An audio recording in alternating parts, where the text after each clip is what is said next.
What is up, everybody? Thank you so much for joining the stream tonight. Thank you so much, guys. We are going to be playing Battlefield 6 tonight. It's just going to be one of those nights, just taking it easy. I didn't really know what to play, and so just threw something on there. I haven't played Battlefield in a few weeks because I've been on a War Thunder grind. Not showing off at all, just been fucking dying nonstop in War Thunder. With that said, I'm joined tonight with my very good friend Marquito, and Marquito and me are just gonna be talking shit in the background, so you're more than welcome to join. Please give your opinions in the fucking chat and let us know what you think about the preposterous nonsense we got going on. But that's kind of it, guys. So I'm just gonna be here playing Battlefield and talking to the boys. All right, so with my intro done, sorry about that, brother. There's only two of us here. Well, how many? Yeah, what boys? But we are the boys. We're the boys. Oh, we're the cool dudes in the group, right? You do know that, correct? Like you're aware of that, being the reality, correct? No, I'm only cool because I used to do cocaine. So yeah, okay. Okay, and what? I'm only cool because I would hang out with the dude who would do cocaine. Come on, brother. Come on. Am I gonna see you playing? Not that doing drugs is cool. Not that doing drugs is cool. Oh my god, it's the best. Shut the fuck up. It's the best. Shut the fuck up. You're gonna get me banned. Bro, open up one of the. Allegedly. Oh shit. Allegedly, doing drugs is cool. I gotta turn this down because the Discord is really loud. Say something. What's up? Okay, that should be okay. That should be good. I'm gonna turn it down just a little bit more there. We're on this. We should be about on the same level. So, God, bingo. What was I saying? Bro, I sent you all the links. Just fucking pull up. I'm on YouTube. I'm on Kick. I'm on Twitch. Oh shit! They brought server, bro. Nice. I haven't seen a video game in so many years.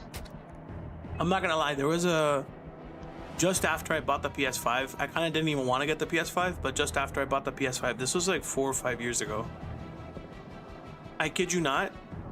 I was about to get rid of it. Like right after I got it, my mom had gotten it for me for Christmas, and I was like, you know what, bro? De verdad, me da pena contigo, but there's nothing to fucking play. Like de verdad, there was nothing, bro. When I say there was nothing, and George had gotten the 5 too, and he was like, bro, he was telling me all this stuff to play, and I was like, bro, I'm gonna be honest with you, none of those games interest me.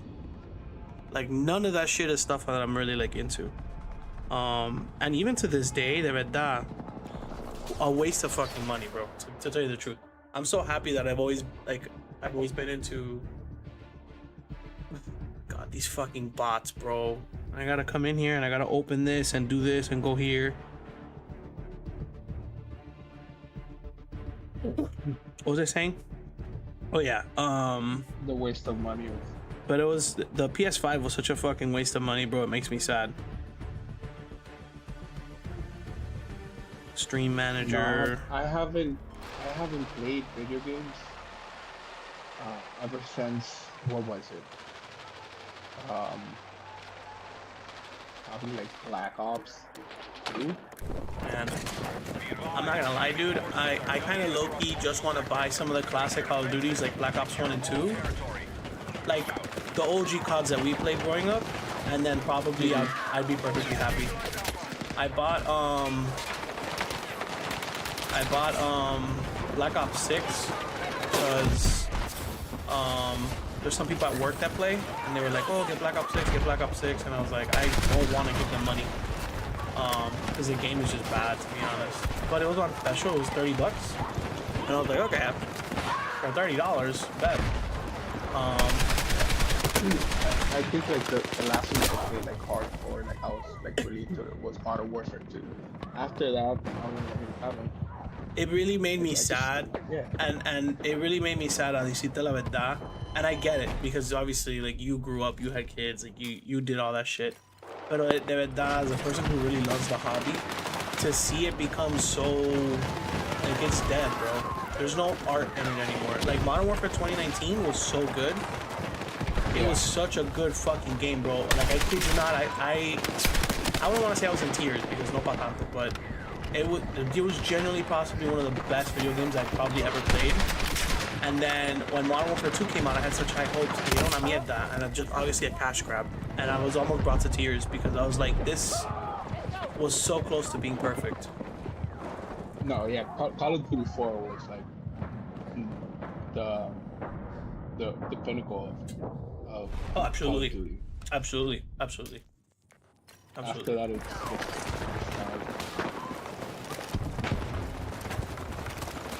I remember because I never really played PlayStation. I should have started that. Yeah. I used to have the 360. So I remember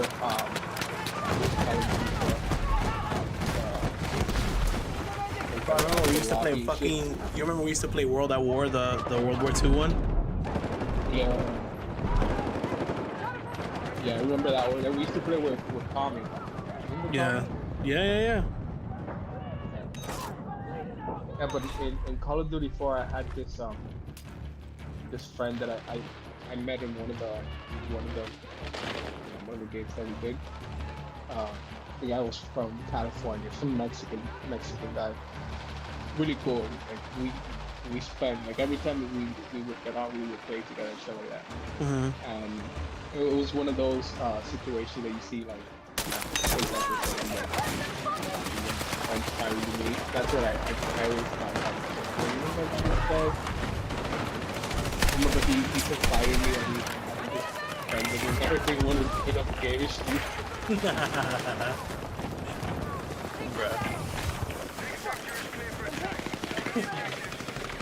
Like, bro, I miss those days, bro. For real, it's so crazy to think back. Like, now that you're older, to think back and be like, fuck, bro, we were really just wasting time. Yeah, not so much wasting time either. Why? We're just living that stage of our lives. I mean, if you don't do that, like, the fuck did you expect to have a fucking job or something by then, bro? That's true. That's fair. But it's crazy to like sit there sometimes and think back. And honestly, it really doesn't feel like that long ago, bro. It does. That was 15 years ago, dog. We were 16 years ago. No, How old were you? like 16, 17 years ago for when we were in middle school. Ya casi 20 años.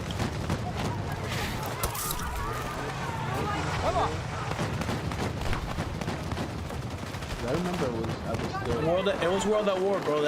I remember that day. You were fucking running around in the outdoor area by the basketball courts, and you were like, "I'm selling my life for this new Call of Duty game. I'm not gonna have a life when this game comes out." You were shouting that shit up and down. Yeah, it was so bad. And like, Bro, God bless. I remember I used to play, not really, but like over the night I used to have like an Indian. Some selling that, shit like that.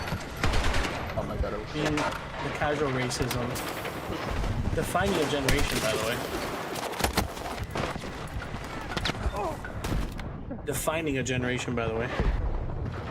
Yeah, those fucking little kids. I mean, we were the little kids. We would go in there and fucking talk shit. Bro, we really thought we were them, bro. We really sat there and thought we were that guy. Fucking shit! ¿De qué manera comer mierda, bro? What was the other one? Dude, it wasn't. I remember. I don't think you. At that time. Again, it was the fact. I remember playing on. Yeah, I had an Xbox back then. I had you guys on Xbox. We would play Halo Reach. We would play Halo 3. No, Halo 3. I never played anything. You didn't play Reach? No. I swear we played Reach together. Maybe it was with George. I know that George and me would fucking play all the time. Was it George? Yeah, No, but- King era. George had the PS5. Or No, no. PS4. Yeah. It was somebody else that we would play on Xbox. We used to play with Karina. Karina, Lot. bro. Karina lent me Fable, bro. I used to love the Fable games. I have them on PC, bro. They're so fucking good. Yeah. Again, bro, it was my shit was just that time span of like Call of Duty 4, and then probably like Modern Warfare, and then after that, I think it was like once I got to like high school, probably like 10th grade, I like cut all that shit out. I just stopped playing. Too busy chasing the bitches, bro. No, it was when the time that I got into Jones and college. Yeah. That's I get that tiempo, bro. Yeah, I was just thinking. That year that I was in marching band, bro, I didn't have time for anything. Like, I would wake up at like 4 or 5. I would wake up 4 or 5 o'clock in the morning, go to school, get picked up from the last train station from the Metro Rail. My brother would take me to. Yeah. My brother would pick me up from the train station, and then I'd go to Hialeah to one of the high schools in the area to play music, and then I did that till like 10 p.m. So imagínate, bro, I'd be getting home at like 11 o'clock midnight, and then just to do it all again the next day. Just to do it all again the next day. Yeah, those when you were telling me up to do It was cool though, bro. It was a really cool experience. I regret not kind of taking more advantage of the opportunities there though. Like, I did network a lot. I just never like went into that after the fact. Yeah, because after that shit, you said, fuck it. I think you went to FIU. Yeah, cut out. I went to FIU. My biggest mistake was going to FIU. I had a fucking full ride scholarship to George Washington in DC. Get out. No, deadass. Pero everybody was like, bro, that shit's stupid, bro. Come with us to FIU. And then because yo era un come mierda, I was like, bro, I want to hang out with my boys. I didn't get to hang out with my boys in high school. You know, I want to hang out with my boys. And then get being away said yo in DC, bro. Had I gone to DC, I'd be governor of Florida by now, bro. Getting sour, what the fuck I'd be doing. But you know, I actually after this trip that I did to DC, I knew you had my back. bro, DC's awesome, bro. I actually do really like going to DC, and my big thing is the museums, obviously, but DC is actually just a nice place. I kind of actually prefer it. No, agreed. Even though we're talking about it, and again, I'm only 2.5 hours, 3 hours away. Yeah. So it's like, instead of going and driving to New York, I'm going to go to DC and spend the weekend. I would, bro. I would. And then basically everything is fucking free over there.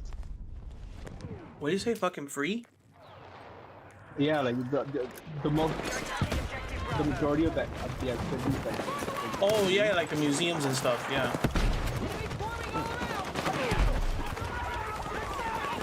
Oh, we went to the conference and that shit. We didn't get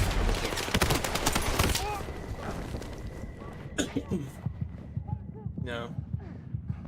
I haven't been. The last time I went, I couldn't really do anything because I went for the inauguration, and everything was closed.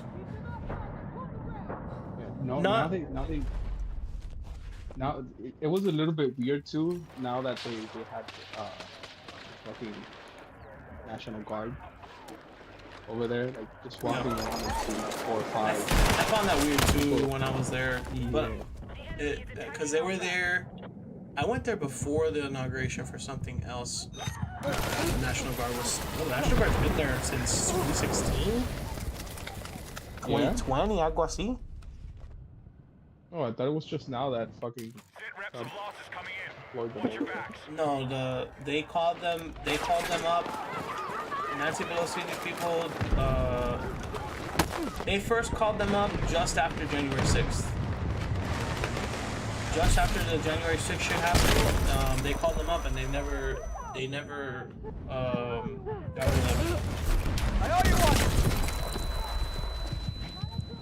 It was a little bit. That was the only thing. And again, I probably because my shit is the crowd. I'm not a big fan. No, I hate crowds, bro. The older I get, and I've never liked crowds, but the older I get, the even less that I like those motherfuckers. Yeah, so probably because of the shooting of those two National Guards. Oh, now it's probably worse. No, but it was empty. That shit was. Oh. We arrived there Friday morning. That's right. You went after the shooting. The shooting happened on Wednesday, and we got there Friday.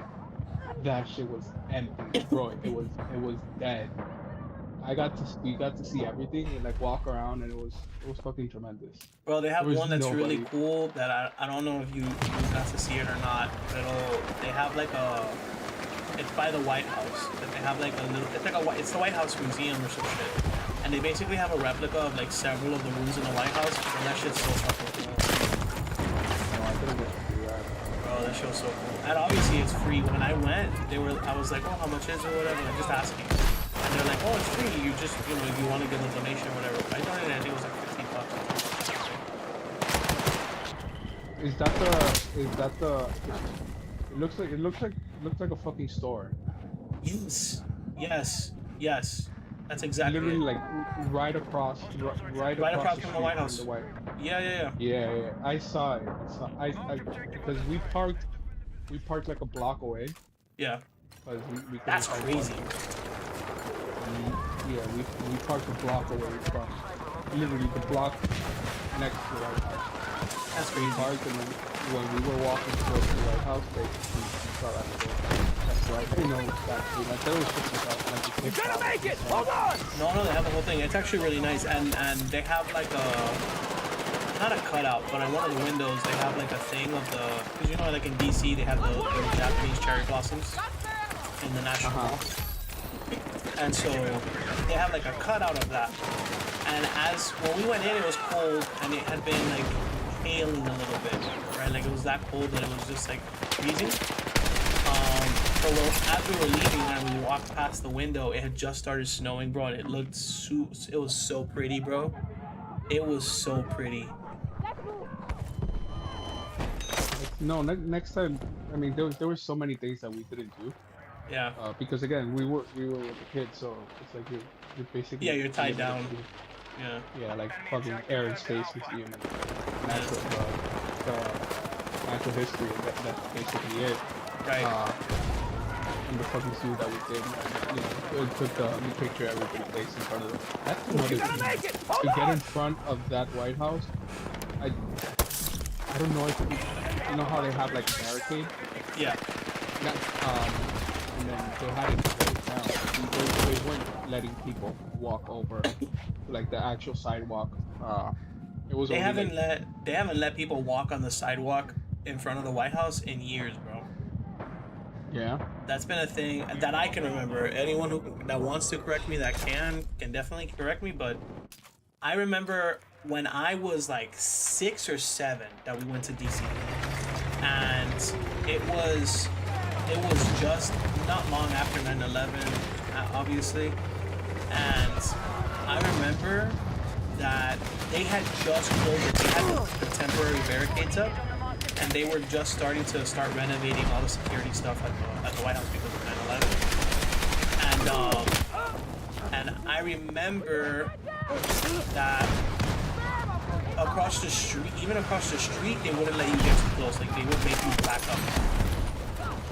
But every time I've been to DC, even after that, I can remember that you couldn't get that close. Now I want to say that I'm wrong. That there's been times when like they do open it up, because I remember there was I don't know if again I literally when we got there we were walking like we were already on the sidewalk across the street from the White House, and we were walking because initially when we first crossed over that you see, I think that's the Eisenhower house or some shit like that. Mm-hmm. This is the first one. when we were by like that house, a lady was walking against us. She's like, oh no, go back. Let's go. You know what? I am wrong because I was just gonna say I remember now when they killed Osama bin Laden that people were like not jumping the fence, but people were climbing on that gate, like on the big black fence gate, Yeah. and like waving American flags and shit. I remember that now. So they do open it up sometimes. They do open it up Yeah, sometimes. I think it's pretty Pretty defense. again. The lady was like, we're close. Yeah. So we were just like, we're already here. Let's just walk towards the end, Yeah. and then we take a picture from across the sidewalk. Yeah. But then when we got there, the police started opening up the barricades, and then they let people walk across and they take pictures and shit like that. But I guess it's just during spurts or like during Pacific hours opening. Yeah. God damn, nobody's gotten rid of this fucking tank. We're gonna lose this match. What are you playing, What? Battlefield? Yeah. I remember when Battlefield had horrible graphics. It was disgusting. But it was so fun, bro.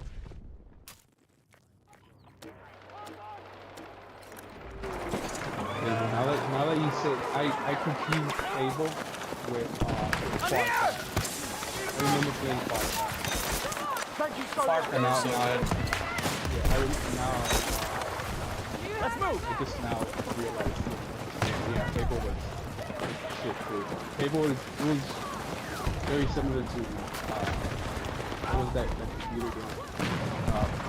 World of Warcraft. No? Yeah, like low-key had that not the MMO aspect, but like that fantasy, that like high fantasy. Yeah, that shit was dope. I remember me and Karina really bonded over. I think it was the third game when the third game came out. That was when like we were like good friends. Her, who's the other girl? Sassy? Oh yes. I remember. Those were the days, bro. Yeah, I remember also playing Halo 3 with. Yeah, remember? Bro, I used to play. You know what I used to play on Messiah's World at War? Dude, I remember playing World at War with Messiah's, and I loved that shit because every time we would like we did the co-op campaign. When we would do the co-op campaign, he would sit there, bro, and he would start talking about like the battle and like this, that, and the other thing. We'll start going into it, and I love that shit.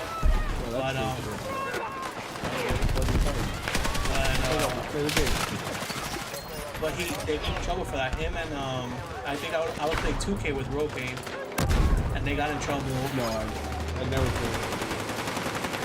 And we fucking kicked my ass. Of course, I was like fucking 13, 12 years old. These motherfuckers 30 years old beating the shit out of some 12-year-old kid.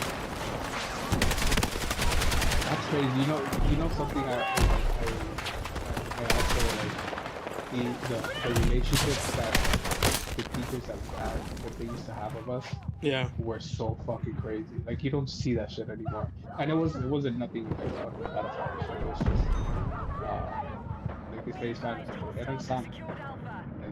Yeah, They yeah, were- like they it were was. like- We they were were like chilling. one of us. Yeah, we were chilling.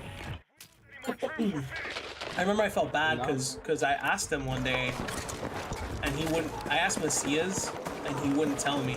He was just like, nah, like, don't worry about it. Because I remember I was like, did I say something? Like, did I do something wrong? And then I think it was Roque that told me. And he was like, hey, look, like they pulled us aside because I guess they found out from the other students or something, which is fucking. Everyone always like these kids be ruining shit for everybody, bro. And they were like, hey, that's like inappropriate, which is true. Like to be fair, I'm not gonna say that they're not entirely like without force. Yeah, no, of course. Because how we would talk and they would say fuck shit, this and Yeah. that. And Like I again, like I understand said, that. they were one of us. Yeah. I understood completely. At the same time, I was kind of bummed out because I was like, oh, wait. I still have Roque on IG. I talked to him about Those were the fucking days, bro. I remember when Jose found out that Macias was working at FIU.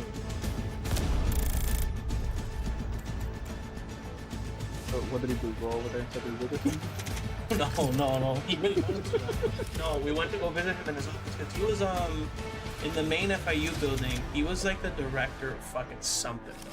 He was like the head of some Really? shit or something. Yeah. And we went to see him a few times, and then like the second to last time we went to, or the last time we went to see him, he was like, oh, because his office, like, he had taken everything down. We're like, you got fired? What happened, bro? And you know, Jose is always talking shit. So he said something like, oh, they found out you're an FSU fan or some shit, and they hired somebody that's like you. They hired somebody that has class or something. No, algo así. And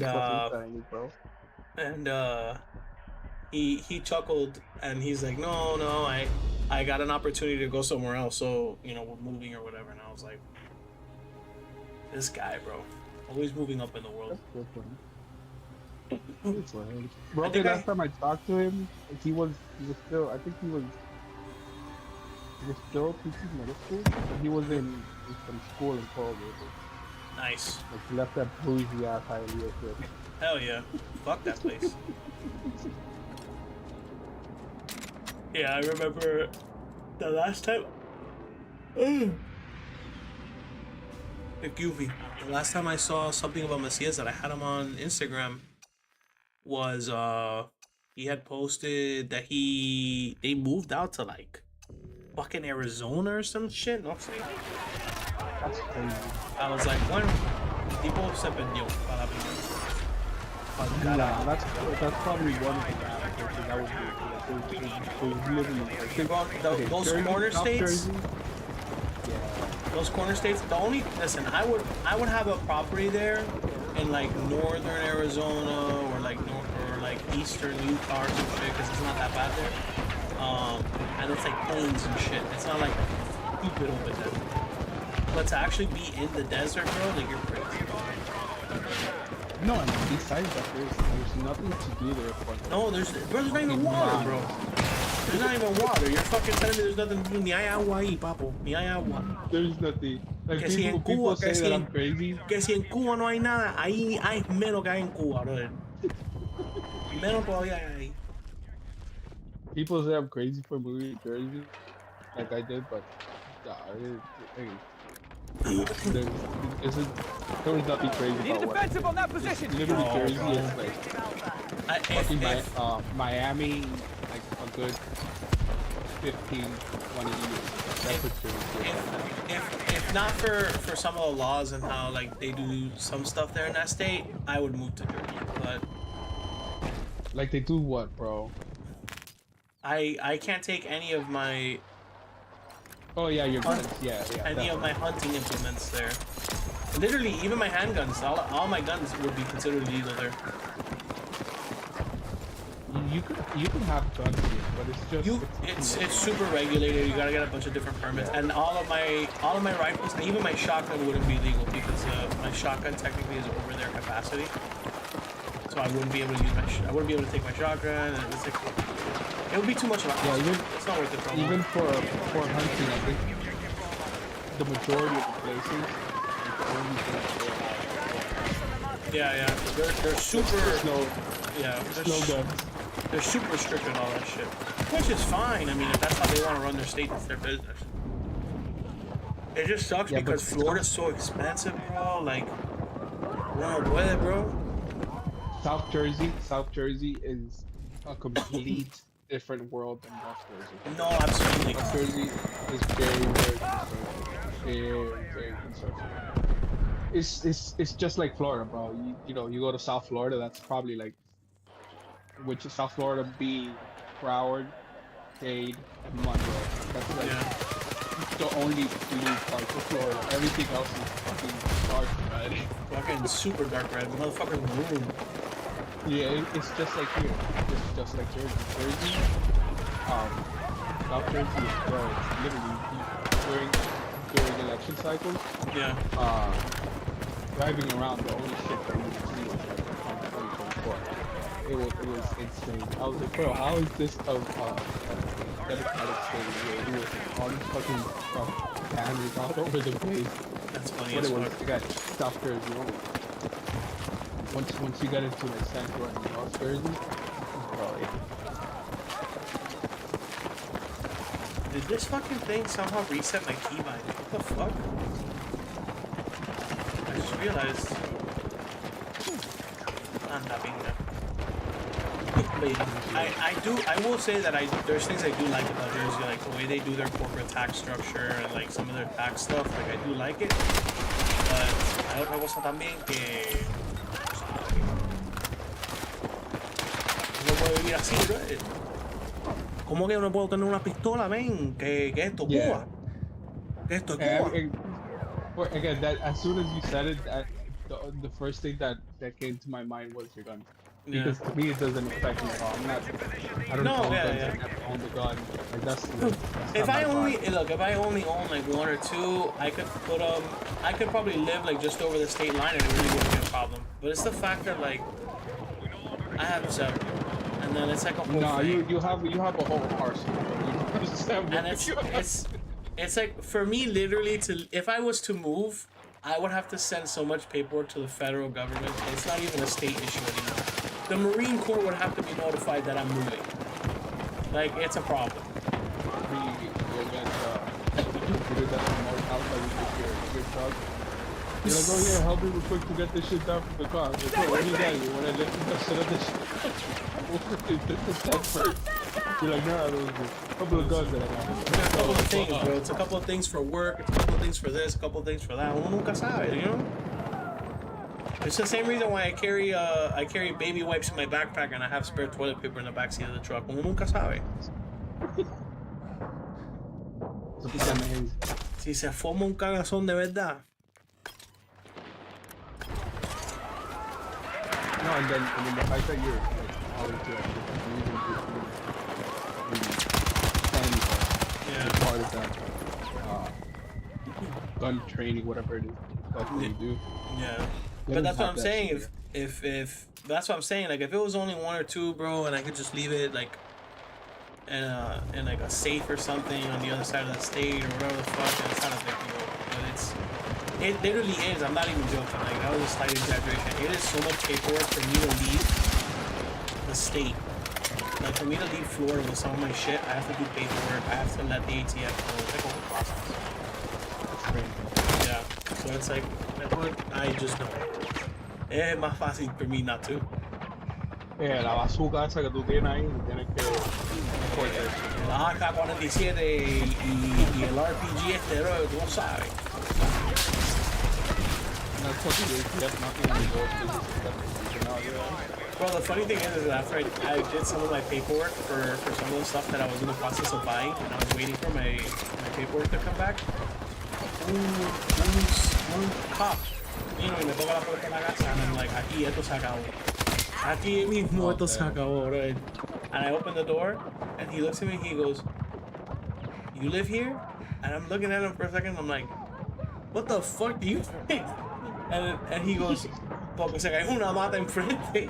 And I go, oh shit. And I helped him move a tree. I actually kind of ran at him with a hatchet. That's a bad idea. Don't let her do that. But by the time I was going to him with the hatchet in my hand, he was like, oh, ya resolví esto aquí. No te preocupes. And I was like, alright, bro, my bad. He's like, no, it's fine. Have a good day. And I was like, alright, darling. That was a cool cop because fucking cops are at the end. You know what's funny? I keep hearing people say that. Like, I've had people say that they've had all these bad experiences with cops, and I guess I just am really lucky. Yeah, I've been pulled over. I've gotten hella tickets, of course. But, like, I had one time my car broke down on was it the Turnpike or I-95? I was on the highway going north towards Orlando, and my car broke down. It was when I was in my mom's Mercedes. And it had run flats, so I had to like pull over because I like trucks in the car. So I pull over, and a state trooper pulls over. But I don't know, I was like really, really fat. So like, I had this like huge gun on me because I couldn't carry concealed because I was so fat. I couldn't wear like normal people. So I had this like huge gun on me, and I go to open the trunk of the car. I go to open the trunk of the car, and when I go to open the trunk of the car, I hear somebody behind me go, excuse me, do you need help? And I was like pissed. I was like not having a good day. And then I turn around, I'm like, man, I'm not in the fucking mood. And when I do that, I realized that my shirt had written up, so my gun was out. And I was obviously being a little aggressive. And I turn around, there's 2 state troopers, bro. And I'm like, oh, I'm sorry. And I go to like put my shirt down and like cover my gun. He's like, and like he could tell I was kind of like flustered about it. And he was like, it's Florida, dude. I don't give a fuck. I just want to make sure you guys are okay. I'm like, no, yeah, I caught a flat. I already called the tow. And this and that. He's like, okay, you sure you want me to wait or you're good? I was like, no, I think I'll be okay. He's like, all right, that's a big ass gun. And then he turns around, he gets in his car. I'm assuming he got on the radio and he was like telling them that like it's fine, whatever, because he had popped. And then he didn't. So like people got out. No, I've been stopped crazy amount of times. Even when I was one of the first times that I got stopped, and I still had my restricted. Yeah. I was probably like 15, 16 years old, and it was when I was like 15 when I first started, and we were coming from a 50s party. It was me, my wife before she was my wife, and like 2 other people in the car. It was like 1 in the morning, and they stopped me in Hialeah Gardens, and I didn't even have the restricted on. So like, the guy stopped me. He's like, yo, yeah, license and registration. I was like, yeah, about that. Here you got the registration and the insurance, but I don't got my license on me. And he was like, do you even have a license? I'm like, yeah, bro, but I have my restricted. He's like, what do you mean you have your restricted? Look at the time. But he was super cool about it. And then, Yeah. because I have a horrible issue because I have a second last name, which I'm not used to giving out because again, whenever they ask for my name, it's just Marcos Alberto Bosa. Yeah. And the guy went back, like we were there for like about an hour and he didn't leave. The guy went back, he's like, yo, I'm like running your social, I'm running your name, nothing's coming up. Like, are you sure you have a license? I'm like, I do, man, I trust me, I do. And then it comes to find out, like, you have to give these people. You have to give your full fucking government name, bro. Yeah, bro. If not, Beginning, middle, the hyphen, y todo. They won't find shit. And like that, I've had many stories. An easy way around that is if you give them your social. Bro, I gave him my social, I gave him everything. The same thing when I literally when I was just yeah. The cop stopped me. I didn't have anything. I'm horrible with having I can't stand people. and Like if I don't have my fucking my car keys aligned in the right way before I leave the house, and it's fucking yeah. I don't even have them. I don't have a wallet. motherfucker's like, I don't even have cash, bro. I don't even know if I have money. I don't even know the wallet, bro. That's how crazy it is. This is But the insane. cop stopped me and like the same shit. I gave him my social, I gave him my name and nothing. He didn't find anything. And then I remembered, I was like, oh shit, yeah, that's right. Look, dude, I was like, I told him, I'm sorry, officer, but like, I have the second last name, and I was like, just don't use it. And then when he like ran the shit, he came back and he was like, it's hard to tell you, but your Florida license is suspended. I'm like, what the fuck do you mean my Florida license is suspended? He's like, yeah, I ran your information and you came back, but it's suspended. I was like, bro, what? Luckily, here in Jersey, they don't arrest you for driving with suspended license. That's crazy. That it's not like Florida that you're going to jail if you drive with a suspended license. Yeah. And then like I was like, okay. He's like, oh, he even told me, he's like, yeah, I'm not taking you to jail or anything. This is not Florida. But somebody needs to come and pick the car. I was like, okay, cool. And I thought he was gonna like go back to his car and wait there to like somebody come and pick up the car and He se fue. dude, yeah, he just got in the car and just did a U-turn and just took off. Yeah. I'm like, is this guy crazy? You're there like, oh, what? I waited 10 minutes, 10, 15 minutes to see if he like would He came back around. pass down again. Yeah, and nothing, bro. As soon as I saw 15 minutes hit the clock, I was like, put Me that voy. shit and drive this home. Me fui. Okay, Well, he I did got it. say a mandar a alguien a recoger el carro. Y Diosito te mandó a recoger el coche. Para que Sí, tú sí. sepas. Él mismo me dijo, me llamó por teléfono y dice, no, no, vale. Hacer, ponte la pila, ponte eso. Oh my god. But yeah, just experience in general, like I probably had like one or two horrible experiences with memory cards. And one of them was like right before COVID, which that's how I got to find out, when the cops stopped me that my license was suspended in Florida. Right before COVID, I got some fucking Hialeah cop just stopped me because of him being honest, and he gave me a ticket for tinted windows. So he had to put it on BMW. I was like, oh, maybe for the tinted windows, because I had to stop the car. You didn't see that I just purchased the car, and it came, and I didn't even put the tinted windows. Yeah. He's like, no, it's still, it's still over the limit. This ticket, and then the whole COVID shit started, and they said, rescheduling, unfortunately, but rescheduling, and after like a year, I totally forgot about that ticket. And like literally, like it was right before I left Florida when they suspended my ticket.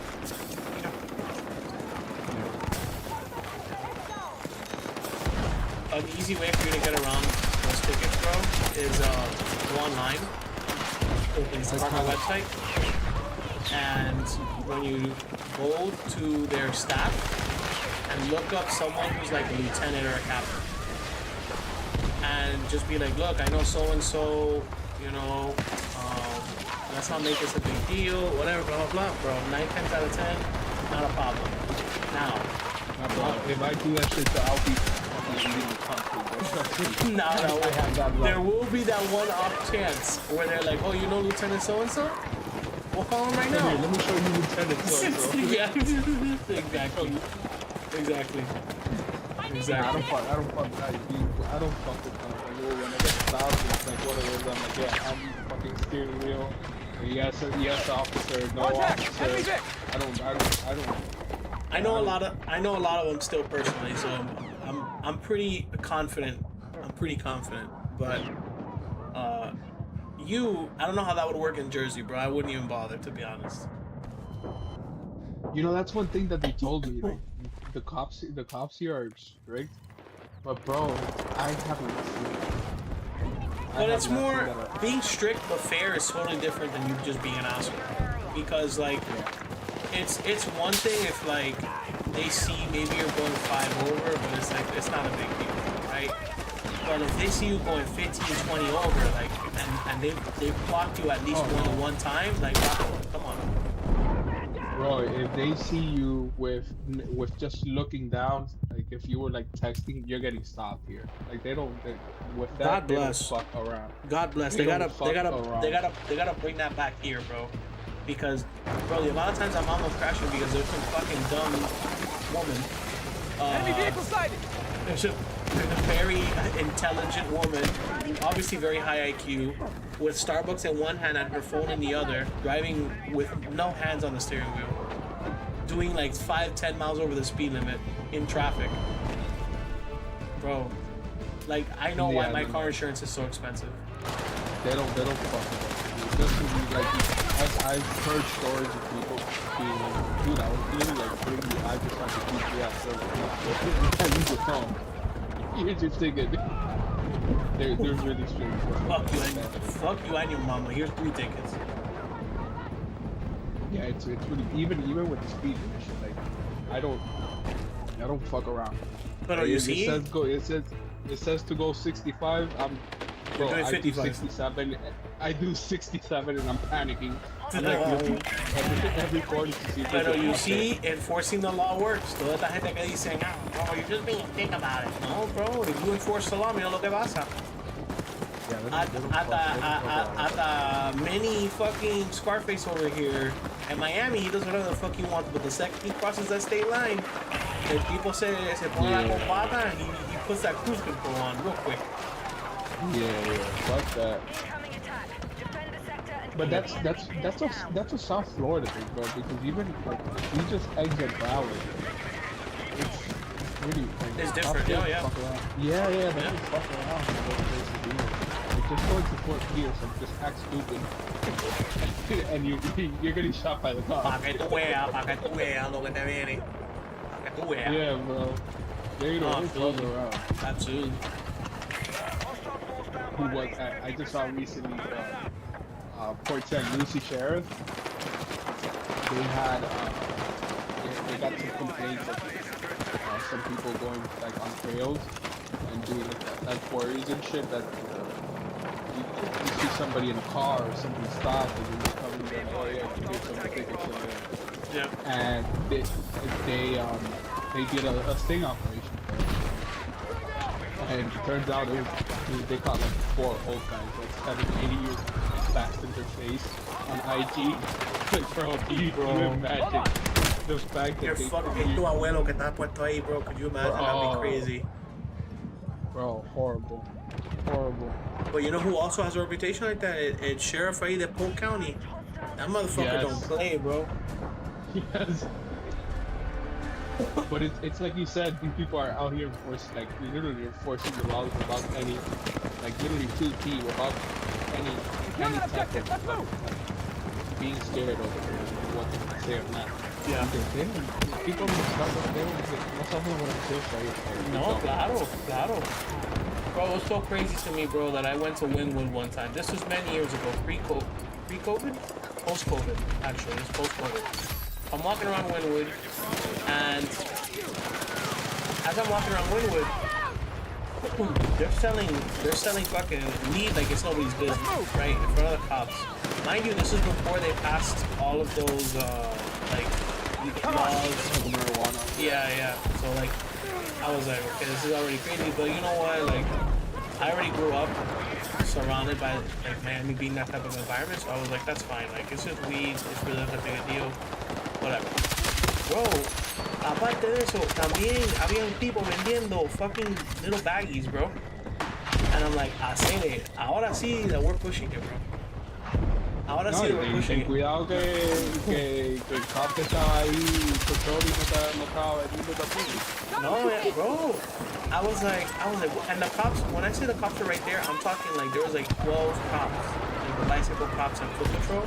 Yeah. Ahí. The guy that was selling was his cousin, bro. Posiblemente, para decir para verdad. Because I was like, yo, what the fuck am I witnessing right now? Bueno, no toca el tipo este es el primo de mi hermano que, mira, no te preocupes, el tipo este está bueno. He's with me. Sad. Oh, it's crazy. Unfortunately. It's just like in New York when I went the first time. It was when they still had those fucking like ice cream trucks. They like literally like in not in Times Square, bro. Like just 4 or 5 like if there were food trucks, like 4 or 5 of them, they were selling everything, all types of weed, edibles, mushrooms. I'm like, bro, this is crazy. This is insane. That's insane, bro. Yeah. But that's how Then you. they ended But up- it comes in waves because I was thinking about this the other day because I was talking to somebody about serial killers or some shit, and I was like, a lot of people don't remember or don't know that like Times Square, where now they have all of like the Broadway, those are all like strip clubs and like whorehouses, like straight up brothels, and in the 70s Yeah, that place was yeah. bad. In the 70s and early 80s, it was malo.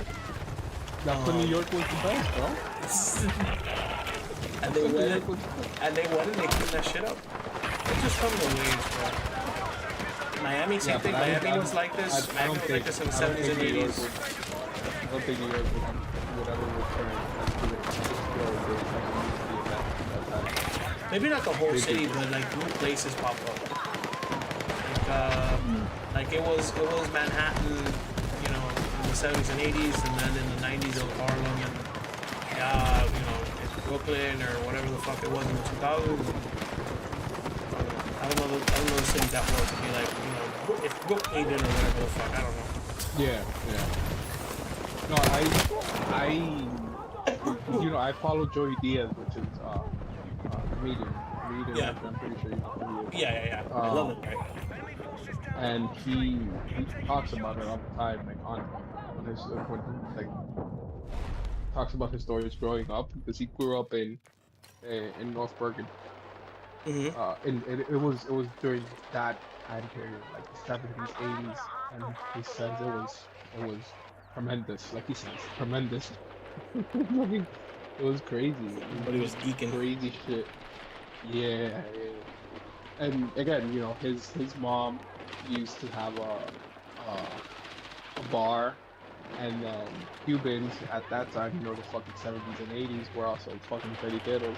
Yeah. And the cops had work business, and then they used to do numbers, la bolita, Yeah. and then it was how they would pay off the cops and everything, and that was crazy. That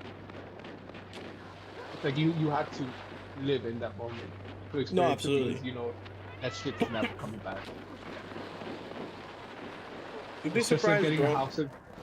getting a house in Miami for $230,000. Ah, no, that's no. You're never gonna see that again. You're never gonna see that again. That's what I'm talking about. Never. Bueno, it depends, and I'll tell you why it depends. It depends because if they start dropping nuclear bombs, maybe, but obviously that's a very different circumstance. That's a very different circumstance. I'm pretty sure they would even skyrocket even more. Even more. Everybody would just This wanna leave- this is the leave only Miami. house in a 30-mile radius, money. Esta es la única casa que queda en todo lo de South Miami, bro. You had to be allowed to live in that time period. Yeah. Because again, it's something that you could never ever cross. Yeah, it's true, it's true. But it's just like that era that we grew up in, bro. Like, that, the 90s, 2000s growing up there, I think was peak. Obviously, every generation thinks that what they grew up in was peak, but that shit that we grew up in, bro, like riding bikes with your friends, with those mierda, like, that was it, bro. That's literally like it's literally Jersey where I live right now, because my kids do that now with like the neighbors. My oldest will take his electric scooter and like go to the park and shit like that, and it's like it was kind of a shock to me at the beginning because I wasn't used to that, obviously. Yeah. Down there in Miami, like, you know, if my oldest would go out and play, it was like, you know, like what he was doing, like you were alert. But now that I've been here for what, 2.5 years, almost 3 years, it's a normal thing. Like, I don't even think about it. It's like, yeah, go get your fucking scooter and put that. It's, bro, I remember things were bad when, I don't remember when it was, bro. I honestly sometimes feel like we were the last generation. But I remember there was a day, I don't remember when specifically it was, but yo me acuerdo de un día al otro. I don't know what happened, but I stopped seeing kids playing in the street. Like, kids stopped being outside. They stopped playing basketball or ball in the street. They stopped walking to the park. They stopped riding their bikes and stuff. I can't tell you when that happened specifically, but I remember there was one Halloween, before the house parties and all that stuff. I was a kid too. There was one Halloween, I was trick-or-treating, and I was more just walking around because I really didn't give a fuck about asking for your candy. But bro, like, everybody was outside trick-or-treating, bro. Everybody was outside trick-or-treating. Like, the streets were full of people. It was crazy. And I remember, I think it was like Wilma, a hurricane passed or some shit. And like, that year there wasn't as many people. And then the following year there was like nobody. And then the ahí para adelante, bro, I don't know what the fuck happened, but it just like nobody was outside anymore. I don't know. Yeah, it's crazy how times change. And then like the only thing that we got is this that we sit here and talk about it. And talk about it like a couple of old fucks, like a couple of old I know, cranky bro. fucks. That's how we for real. Yeah, bro. Probably 30 something years already. Bro, when I turned 30, my friend's daughter, who's like 4 years younger than me, by the way. It's not like she's 12. But she goes to me, she's like, what's it like being middle-aged? Motherfucker, you think I'm dying at 60? What do you mean, middle-aged? Get the fuck out of my face. It's crazy. How the fuck are you gonna look No, me and dead in now- the face and be like, what's it like to be almost dead? Like, bro, get out of here. And now with all the little, what would you call it? Like 670. The You 6'7". Bro. Brain rot, bro. Pure brain rot. I fucking cut that shit out for my kids because they were obsessed with the fucking brain rot. I was like, yeah. The brain rot is crazy, bro. Yeah. And then like with the 6'7" and shit like that, it's like, bro, you think back, it's like we didn't have that. We had stupid shit, but it wasn't this like. It wasn't this stupid, bad. I mean, it's just, yeah, it's just Cause we like, had I like don't know. Damn Daniel, we had Gangnam Style, we had the 21. But even then, we wouldn't just say 21. We would say like, what's 9 plus 10? Like we had shit too, but like I don't remember that 21 shit, bro. you don't remember 21? No. What? You don't remember that? I don't people that I don't know if it was his nephew or his kid or whatever, but he was talking to some kid in his house, and he's like asking him math questions. He's like I guess it was maybe his dad. He's like he's having problems with math or something in school. He goes, what's something, and then he's like answers it right, and he goes, okay, now what's 9 plus 10? And he goes 21, and the guy goes, you're stupid. Was that Vine era? Yeah. Damn. No, I don't remember. I don't remember 21. The Damn Daniel. It wasn't Damn Daniel Vine also. Yeah, all that was Vine. Esa época todo eso era Vine. Those were the things, bro. No, but it's like you said, like the late 90s, beginning 2000. That was like peak. It's peak, bro. Peak. Because we had When just YouTube enough. first came out. We had just enough technology to like not be bored, like to not just be like pushing a fucking stick or some shit. But also like we didn't have so much technology where that was the only thing we wanted to do. You know, like I always loved video games. I still play video games from back then too. But I also love hanging out with my friends and shit. You know. I remember what YouTube first came out. Oh, I saw a video the other day. Something that TikTok does that I guess was fucked up for real is it sends me like nostalgia bait videos. Where it's like where it like gives me all these like nostalgic ass videos of, like it shows me shit from like back in the day. And legit, I get a little sad, bro, because I'm like, Yeah. oh my god, I remember Chocolate Rain. I remember Charlie Bit Me. I remember all these old ass classic fucking the old school anime edits on fucking YouTube.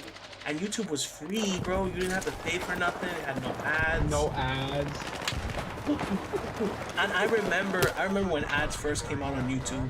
Fíjate lo viejo que There was soy. no algorithm. There was no When- fucking Bro, algorithm. you would get the most Bro. random stupid shit sent to you, bro. So good, dog. So good. And I remember the South Park episode when they were like, how do you get paid from YouTube? Like, how do you get internet money?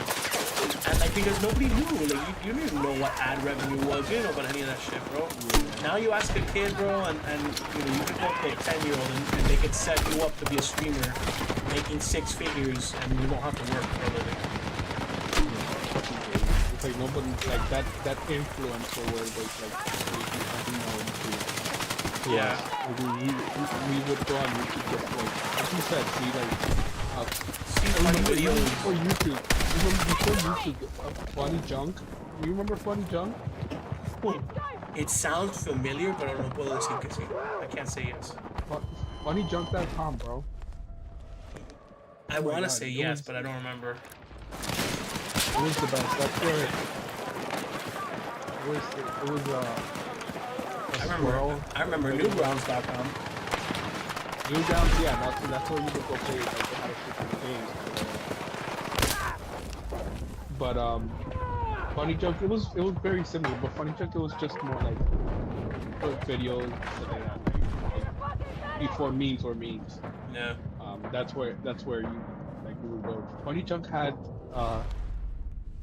videos of the. That's where I first saw the song Backstreet Boys Are Gays. Hang in You there. remember that song? Oh, which one? Backstreet Boys Are Gay. That's old. All those parody songs and all those meme songs. Holy shit, dude. There was old. another one. Gonads and Stride, I think it was. It was the squirrel. I forgot the song, man, but it was just like random ass shit.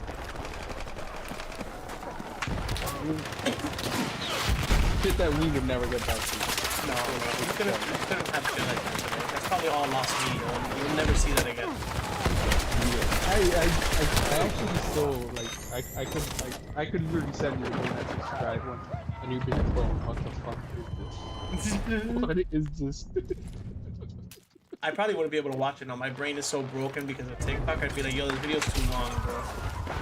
Yeah. Oh, that's another thing.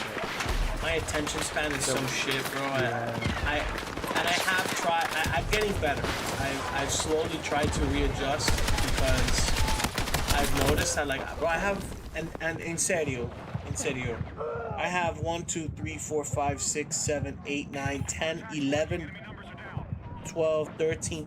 I have about 13, 14 books that I bought because I want to read them, right?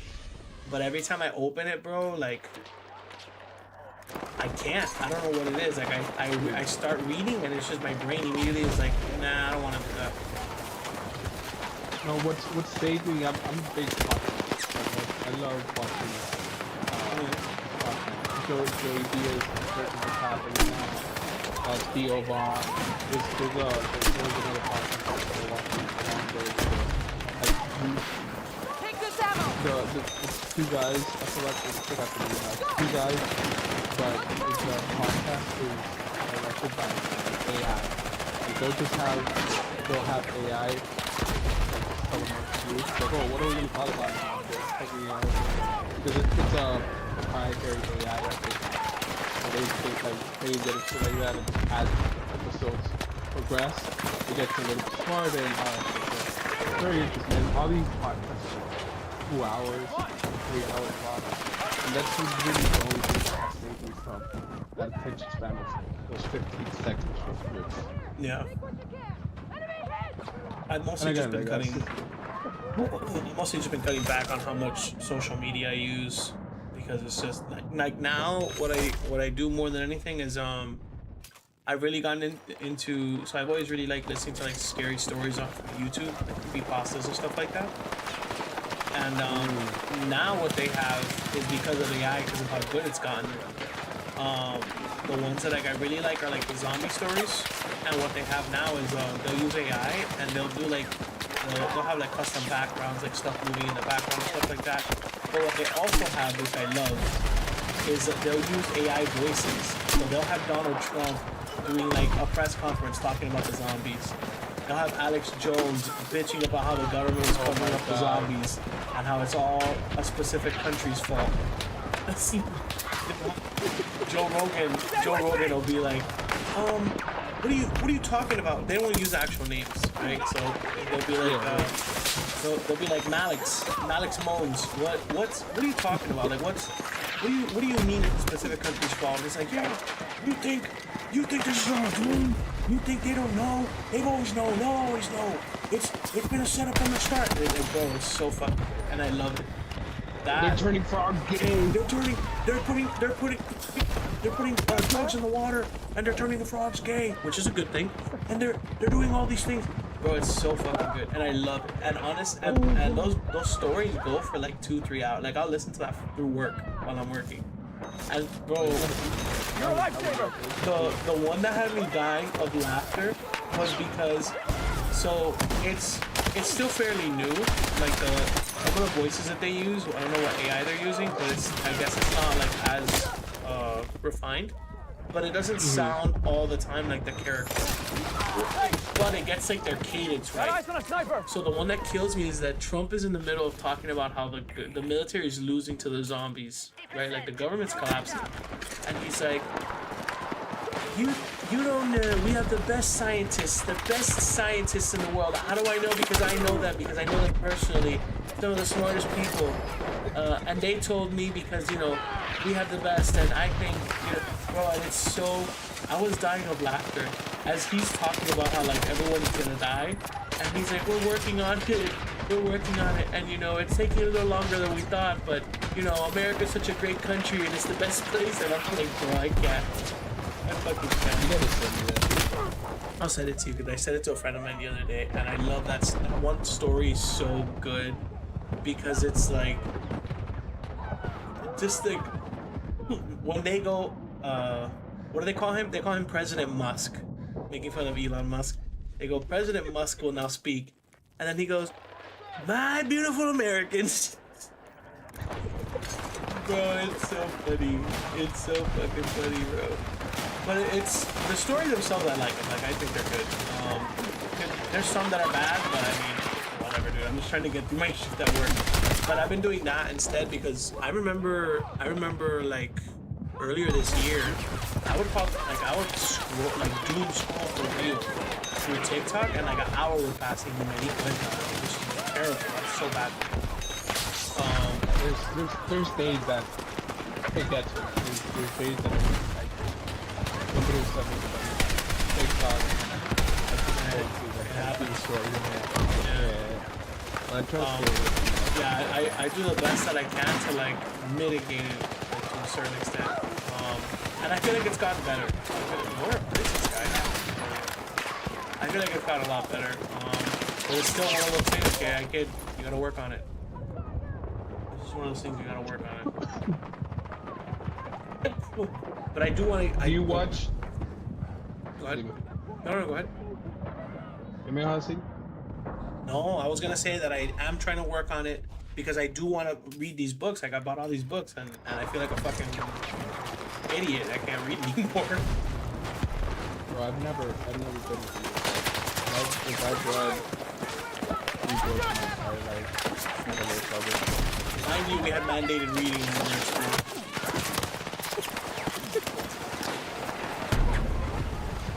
Yeah, I couldn't do too much of that. Yeah, I'm aware. I'm aware because your friend let you flunk out of school. Yeah, I couldn't. I've never been able to. I don't know if it's the fact that I don't know, bro. If it's the type of book or like the type of genre. I don't know what the fuck it is, but I've never been able to. Bro, legitimately, when I was a kid, I was so good at it when I was a kid. I don't know. I know what's wrong with me now. It's the dopamine addiction from the fucking TikTok and the Instagram posts. But when I was a kid, bro, I shit you not, it literally felt like I could meet the world. Like, as stupid as that sounds, like if I could open the book and start reading, everything kind of got muffled, and I could just focus on the book. And I was just fucking cranking out whatever it was that I was reading. I always loved reading history, and I do love reading history. I still love reading history. But that's like, that was my shit. What were you gonna say? I've never been able to.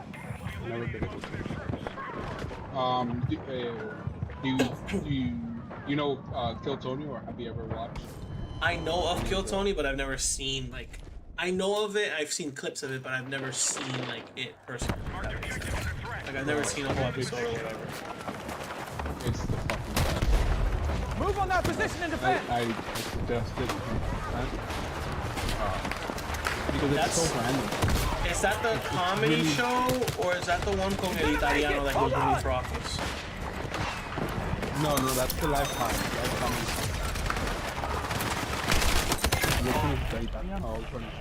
Yeah, he had a mustache.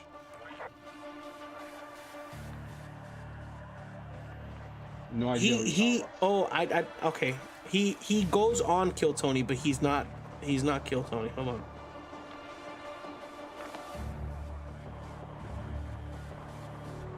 Italiano with mustache. Yeah.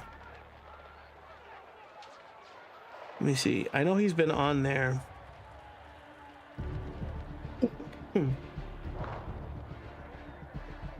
He's some other fucking dude that he also has a podcast. It's not Kill Tony. It isn't Kill Tony. I know, I'm looking it up now and I see who it is, but this isn't the guy I'm talking about. But the guy that I'm talking about has been on Kill Tony. He was running for. Well, like what? I think he was running for something in New Jersey or New York or some shit. I think I'm thinking of Andrew Schultz. Is that who I'm Andrew thinking Schultz about? was running for something? Yeah, Andrew Schultz has a muscle. I don't think Andrew Schultz is running for anything else, bro. I'm pretty sure he was. I don't think so. No, I tightened it. But it's just like the whole concept of that show. I mean, they pull names out of fucking and you don't know what's gonna come up there and do fucking meaningless stand-up. No, he did it. He did it wrong. Sorry, I was looking it up. I don't know why I thought he did. But I'm sorry. There's some great like, unknown comics that go up there that get pulled out. But you got some fucking characters that go up there, and it's hilarious because they just like do it. After that, it's Panic, Golden Split, and then Red Band, which is like producer, and then he'll have like one or two or comedians out there. Yeah. In the panel, and then they fucking run the shit out of they roast the shit out of people. And it's fucking hilarious. It is so fucking funny. I know I've seen clips. I've seen clips.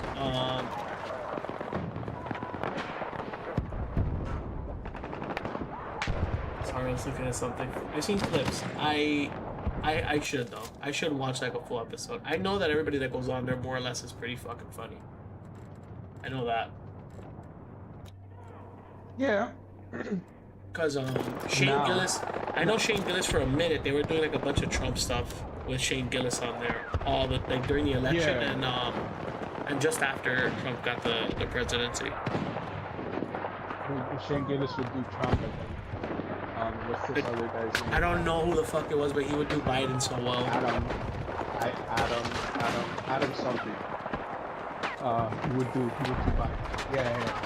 He's fucking crazy.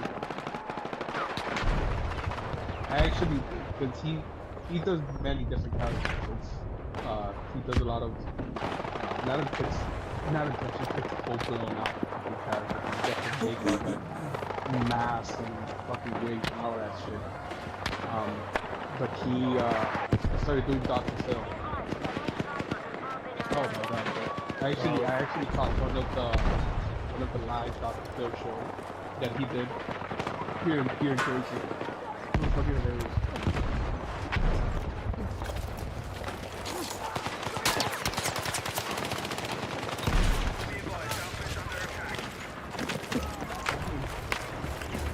Bro, when I seen that clip, bro, that's so fucking good. I should watch it. I should watch it. They had Ric Flair on one time. That motherfucker's still alive? Yeah.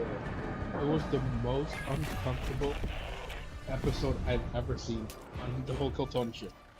Because I'm telling you, it's a comic. Yeah. And like I said, they start making fun of the comedians. And he got really offended that they were the comedians going up there. And then there was besides Ric Flair, there was another dude that he noticed that he was getting on Flair's leg because they would make fun of one of the comedians that went up there. He was like, oh, we shouldn't be doing this, or what are we doing? And people that are surprised. And he's like, Ric Flair was like really, really serious. And then he ended up getting like, he got up on left in the middle of the show. He got up and left. Like, yeah, bro, he's so fucking funny. That's fucking crazy. But a lot of those people are like that. Like I think that's one of the reasons why a lot of people don't fuck with The Rock is because he's very performative. But a lot of those wrestler dudes, like John Cena's a super nice guy. John Cena's more performative, but he's also down to earth. So like, I'm sure he would probably do okay at Kill Tony. A lot of those dudes are very much like kind of in their feelings, to be honest. Post Malone, big one, and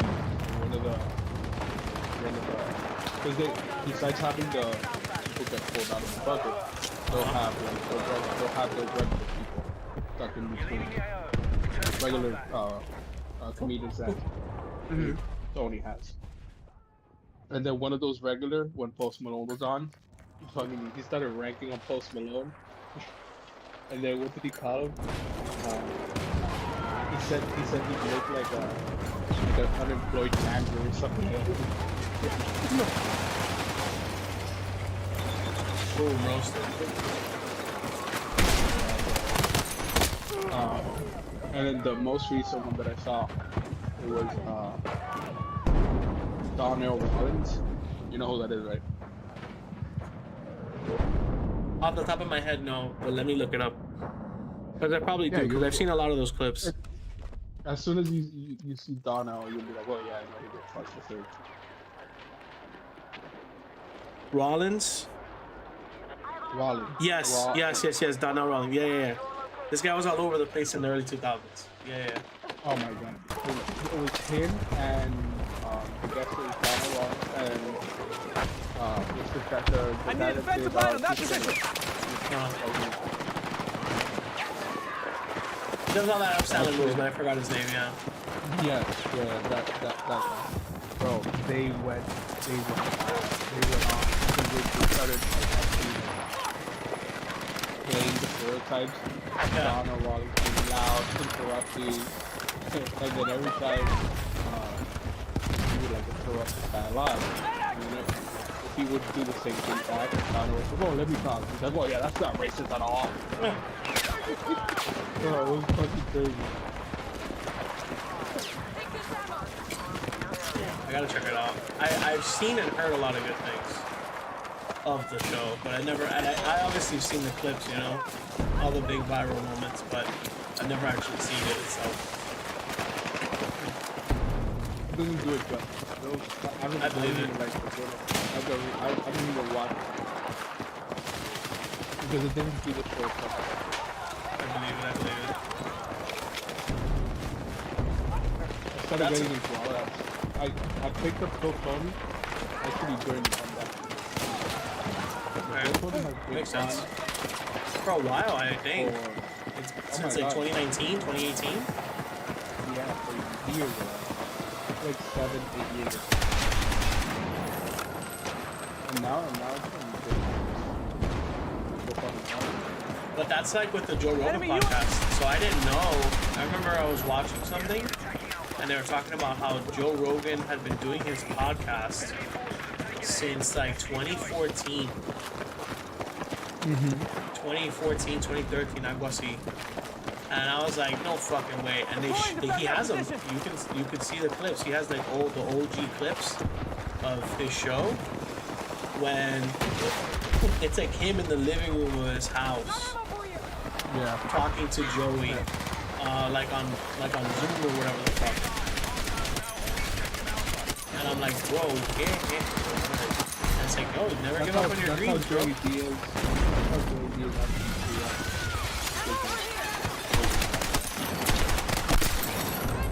believe it.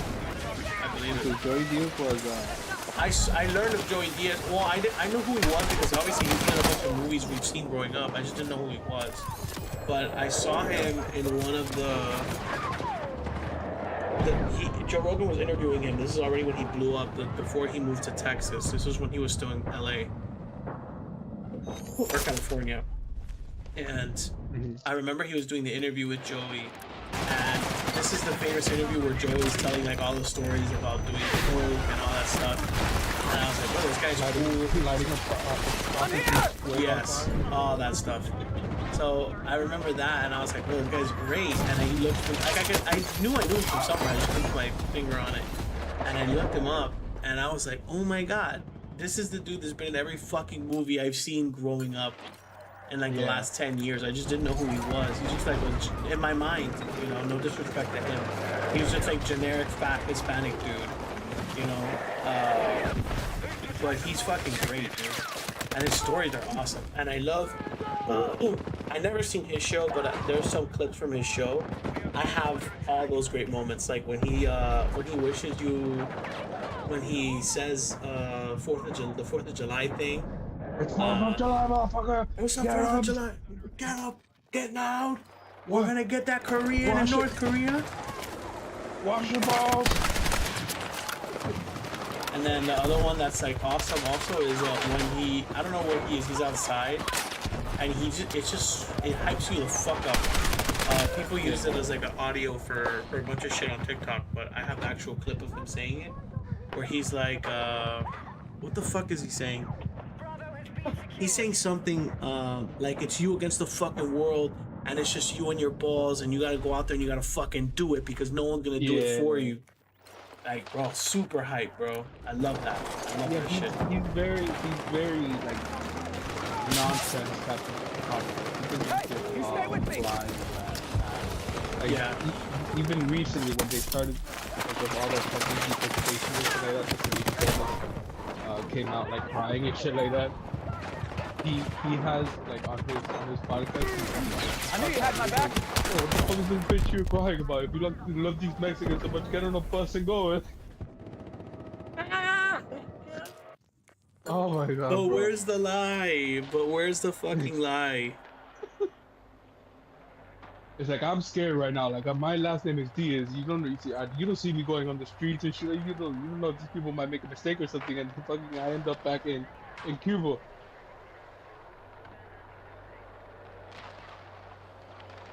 Bruh, fucking hilarious.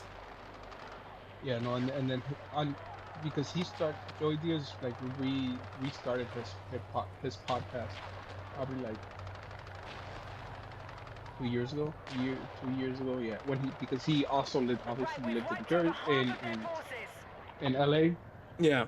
and then once COVID started, that all these people started fucking leaving LA, California because of those All the nonsense California shit. regulations. Yeah. Yeah, the Joe Rogan left. Kill Tony was also in LA. Everybody moved here. If they didn't move to Florida, which was the right call, like Elon and Joe Rogan moving to Texas, I think was the right move. Yeah, Florida, everybody came here to Florida, bro. It was crazy. most of them went to Texas, to Austin. Yeah, And then everybody went to Joey Austin. Diaz, they wanted him to move to Austin, and then he didn't move to Austin, and he came back to Texas. Yeah. He moved back to where he grew up. Not North Bergen, but I think it's Morris. Yeah, I think he talks about that place a lot. Very, very close to But that's when he moved to it took him a while. But he had his podcast was Breaking the Habit. If you look it up on YouTube, it's not that hard.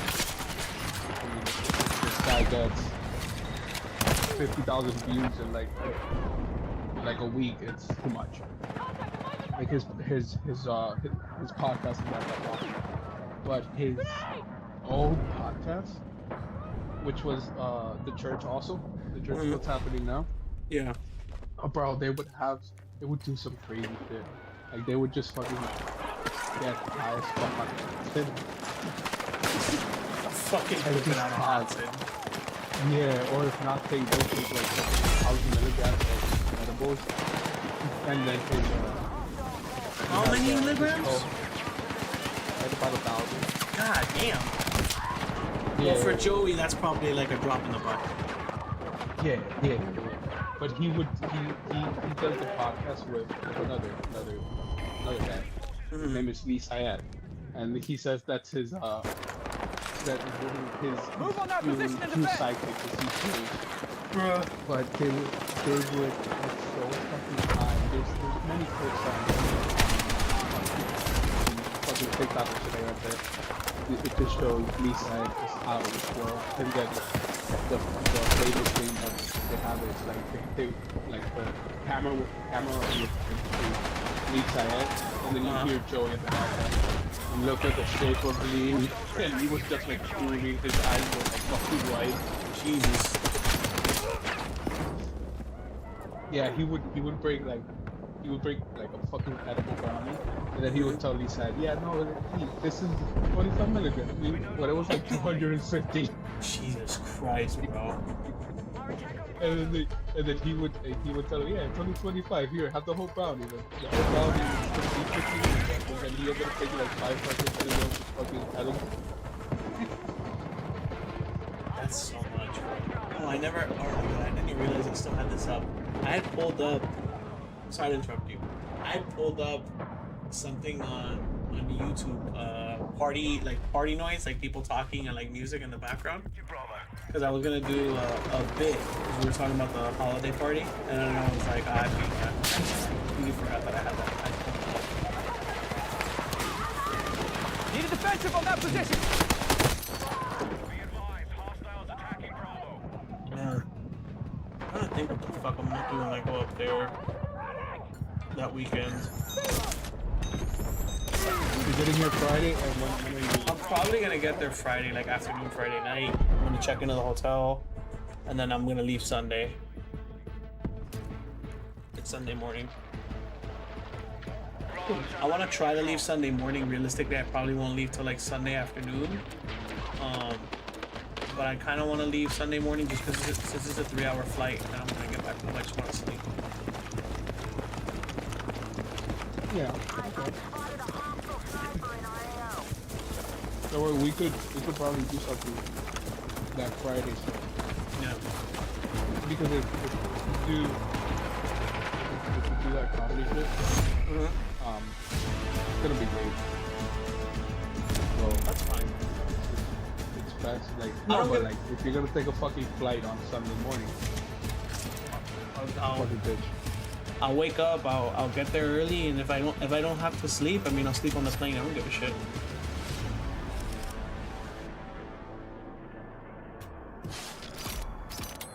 Yeah, because I've been fucking countless times already up there, but I've just never had the opportunity. It's always been on my mind. Because I mean, that's like if you go to like fucking LA and you don't go to the comedy store, you try to get Yeah, you're a fucking idiot. It's if you go to LA and you don't see the fucking the oh my god, am I having a stroke? I can't remember the name of the Hollywood Walk of Fame. yeah. Like if you don't see a couple of those stars, the Chinese theater. Take a picture crouching down next to one pointing at the fucking Celia Cruz. Yeah, you have to, bro. You have to. As a Hispanic, you have to, bro. It's obligatory.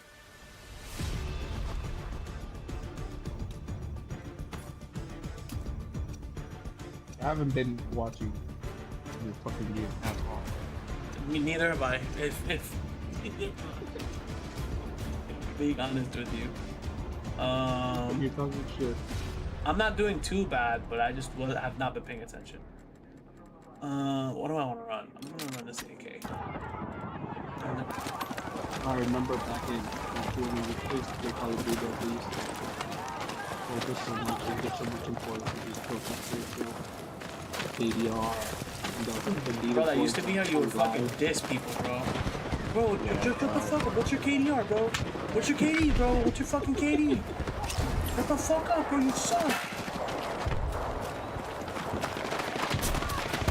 I remember one time, I don't know why, I don't know how, my KD was high. It was like 3 or 4. And I remember somebody was talking shit and I asked me my KD was and I pulled it up, because back then you could pull it up on the app on your phone. This was like high school.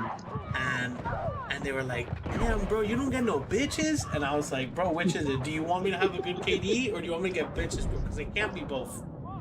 It can't be both. And then the whole prestige on your life, and you could fucking, you have some false prestige things. Bro, praise the Lord. get to that level. There was like 10 different prestige levels in the user.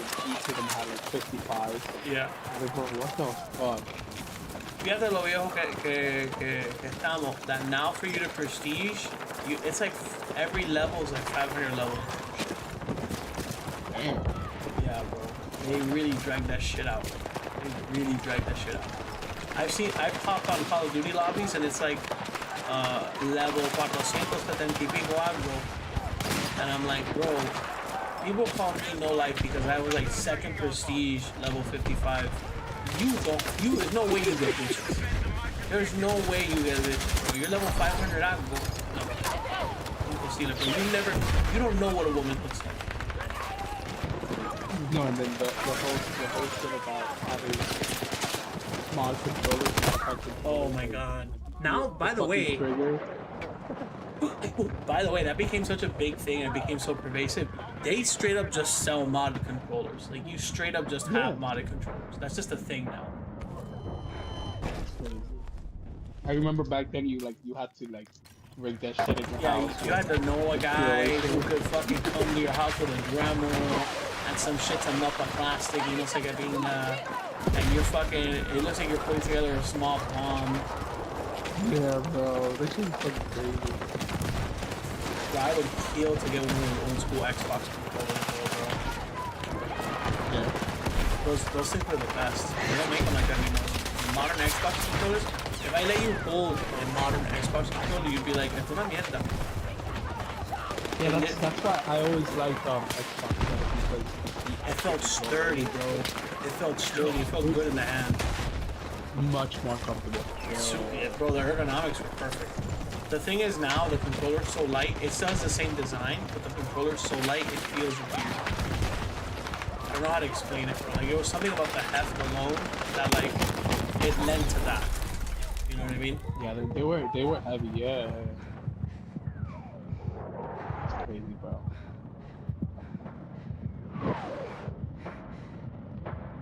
I've been sitting here and just reminiscing about those fucking moments is something else. Oh, and then the Xbox had those famous bring up death.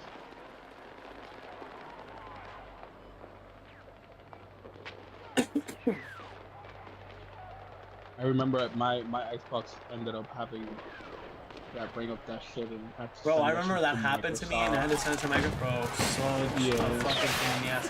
So I actually, I don't know why, or maybe we just didn't know or find it. I actually know why that happened. So there's a problem with the video card in the consoles. And so if you got consoles that were made before a certain time, when it had the cables that you would plug into the TV, the red, white, SMS. The aux cable. Yes, eso esa mierda. If you got it with that, not all of them, but a lot of them had an issue where like the video card that would plug into on the console, estaban jodidos, like they were fucked. So what they would actually do is when you would send them in, they would just replace it. I think they would swap it out. Que if you had it with that, they would swap it out en uno que tenía eso and an HDMI port, and it would include an HDMI port. Because yeah, the HDMI was becoming like the new standard, if I remember correctly. Because I remember I went through like 3 or 4 TVs and I just started using HDMI cables on the Xbox 360. Yeah. I'm saying using HDMI cables with the laptop, you could connect your laptop with your HDMI directly to the TV. Yeah. And that was like the biggest shit to do, like, Yeah, I remember we used to pirate everything, bro. Fucking, you connect your computer to the fucking TV, bro. Yeah, we would see fucking everything, bro. We watch Horror Story, all the new movies, todo, bro. I saw the entirety of the first 2 or 3 seasons of Game of Thrones. I saw them all pirated on my laptop. You can't do that shit anymore. Did you know that? You know how hard it is to pirate shit nowadays? Bro, there's so all the old websites that we knew gone. Yeah, bro, just go onto Reddit and then just have YouTube on. That's it. See that? See that FBI? See that FBI? Super fucking easy. Got his ass. Fucking got him. It took 2 seconds. I recently because I wanted to watch which I still haven't watched, but there's Dan Farah, I think it is. He had the one that produced Ready Player One. He did a documentary about aliens. Like, he actually like interviewed like Marco Rubio and like a shit ton of people within the government, and they have Amazon. And then I went on Amazon, it's like $15 to rent. No, $20 to rent. And I'm only $25. I'm like, I'm not buying this shit. Or renting this shit. What the fuck? And literally just on Reddit they have the link where you can fucking download that shit uTorrent. Yeah. I have it right there. But I just haven't gotten it. This motherfucker's still living in fucking in 2008. Downloading shit from LimeWire and shit. I remember that LimeWire was horrible, bro. I fucking somebody could Bro, I gave my house computer so many fucking viruses, bro. Yeah, Bana. And then every other time you try to download Lil Wayne, I did not have sexual relations with that woman. But if I did, you can get the videos at www. Like, bro, get the fuck out of here.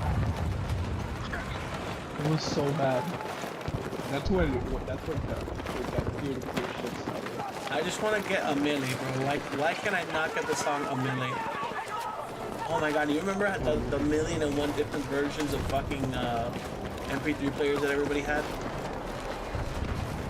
The what? The different versions of MP3 players that everybody had?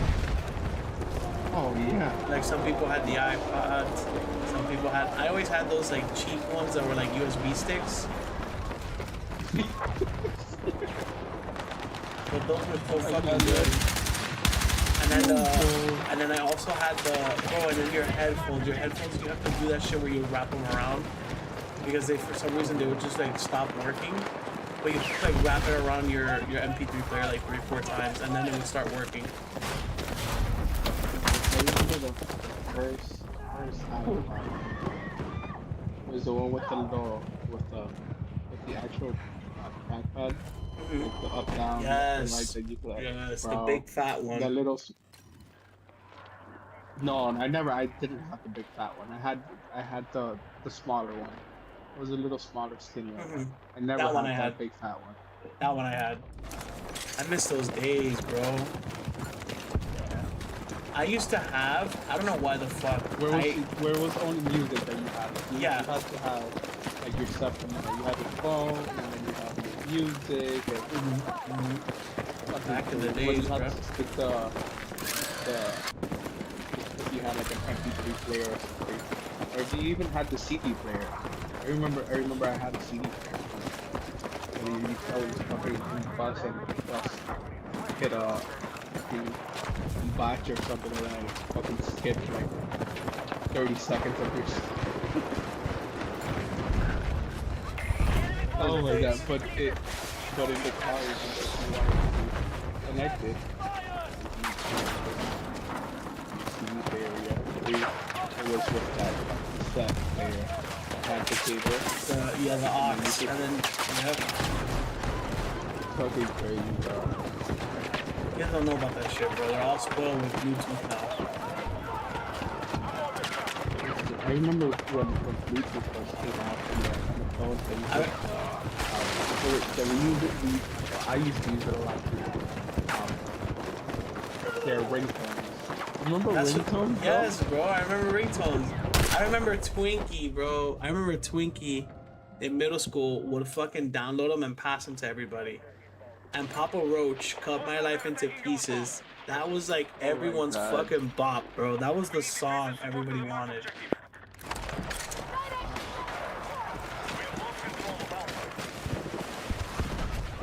And then also remember when people used to have actual songs instead of a ring, which would cost somebody to hear the ring. hear like the actual song. Yeah. The fucked up quality version of it. The worst recording you've ever heard in your life. Oh my god. And then you have to buy that shit with your phone for like. Oh my god. The one Wow. thing that I always hated that it still gets, sometimes people still have it, is when they would pretend to answer the phone, it was the voicemail, I and hate be that like, shit, bro.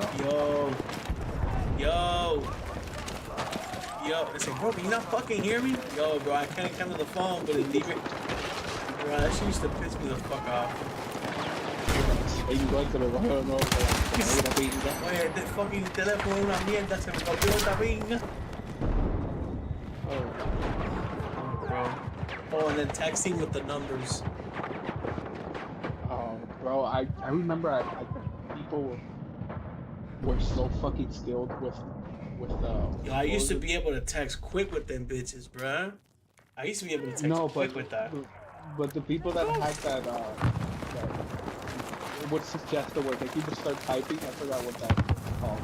You would start like The predictive text. And then yeah, at the bottom like it would give you like showing that there were some people that were fucking monsters with that. I was never like my shit was just like that. 222 to get to fucking D. Oh my god. Those were the days, bro. You're there being like, hey, what's up? And it's taking you like 30 minutes to write this message out. Did you ever have a sidekick? I didn't have, because the sidekick was only, I think, Verizon. T-Mobile. T-Mobile. I didn't have that. I had AT&T growing up, but they didn't have a sidekick. They had AT&T had like their own version of it. It was like a little chunkier thing. It was actually pretty dope, and I kind of miss it. But come to find out, I don't know how the fuck that happened. Come to find out that that specific model of phone was notorious for the battery exploding. Really? Yeah, it never happened to me, obviously, thank God. But apparently, it was like a really common thing with that phone. Because I remember, I don't remember if it had broken or it was like, because I was in high school when I had that. I was in like the 9th grade, and I remember it started like acting weird. That's when the iPhone came. Yeah, I remember it started acting weird, and I told my mom, and she's like, "Oh, well, you can't upgrade yet." And I was like, "Oh, it's fine. It's just like it's being weird or whatever." I don't remember what the fuck happened. Or the battery was draining super quick or something. And I told her, she's like, "We'll go to the phone store." So we went, and I was like, "Hey, I just wanted to get another one because I actually really like the phone." And the guy's like, "They discontinued this because it's blowing up." And my mom's like, "Yeah, we're getting you something else." But I screwed myself because by doing that, the iPhone came out, I want to say like 6 months later or a year later or some shit like that. And I couldn't upgrade because back then, for you to upgrade, you had to do the 2-year contracts. And I had just done a contract. I had to wait. I had to wait. So my brother and my sister had the new iPhone, and then I had to wait like another few months before I was able to get it because I had to end up paying like half of it off or whatever the fuck the thing was. I remember the iPod looked like an iPhone. First came out, I was amazed. That probably was grade, yeah, probably 8th grade. And then iPhone came out following it.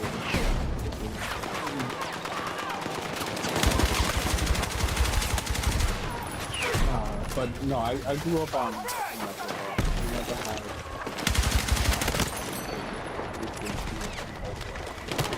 my shit was always I pushed to T-Mobile when I started working at T-Mobile just because when you're a phone store employee, I don't know if they still do that, but when you're a phone store employee, your phone plan with a phone, like everything, insurance and everything, is like $20. That's crazy. Yeah. Like you're literally basically only paying for whatever phone you're planning. And they give you a discount on that if I'm not mistaken, if I remember correctly. So Yeah, I remember in that time like working at the phone store, like at T-Mobile or something, was like pinnacle, like top shit. Like I Yeah. work at fucking T-Mobile. bro, they paid really good too, to be honest with you. Yeah, yeah. That's the other thing. Wow. I mean, that time fucking flies, bro.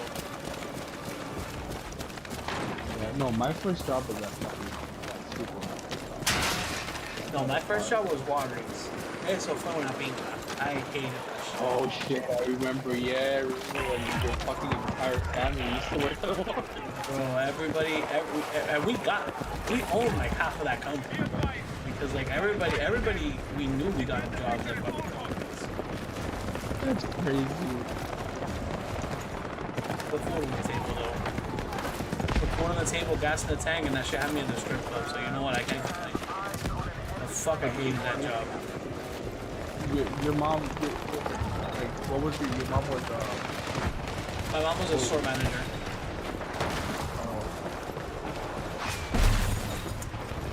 My mom was a store manager in the same way that like I'm a senior analyst. Yeah, sure. Technically speaking, that's what my job is. But I also am a supervisor and a manager and a director and an accountant. Yeah, she had all fucking that. Yeah, she would also coordinate like events and stuff like that. She did a whole bunch of shit. That's crazy. And what store did you guys work at? I worked at the one here by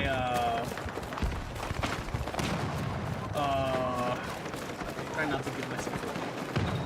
I worked at the one close to the high school you went to. By that by that main street there. By the McDonald's? Yes. That's where I worked. I worked there, and then I actually moved around to a couple other stores, like the one by. I think the last one I worked at was further down that street, almost getting to the highway, in front of the mall. There's one there. Yeah, that was the last one I worked at. There was another one I worked at that was by. What's that? What can I relate it to? It's the park where we used to play basketball. Next to the elementary school. And from there was Walgreens across the street from the elementary school. Not across the street from the elementary school. Down the street from the elementary school. Like, it's esa avenida, you make the left and you go down that street and it's in the corner. Oh my god, you know where Moro Caso is? Yes. Across the Oh, street. okay. Yeah.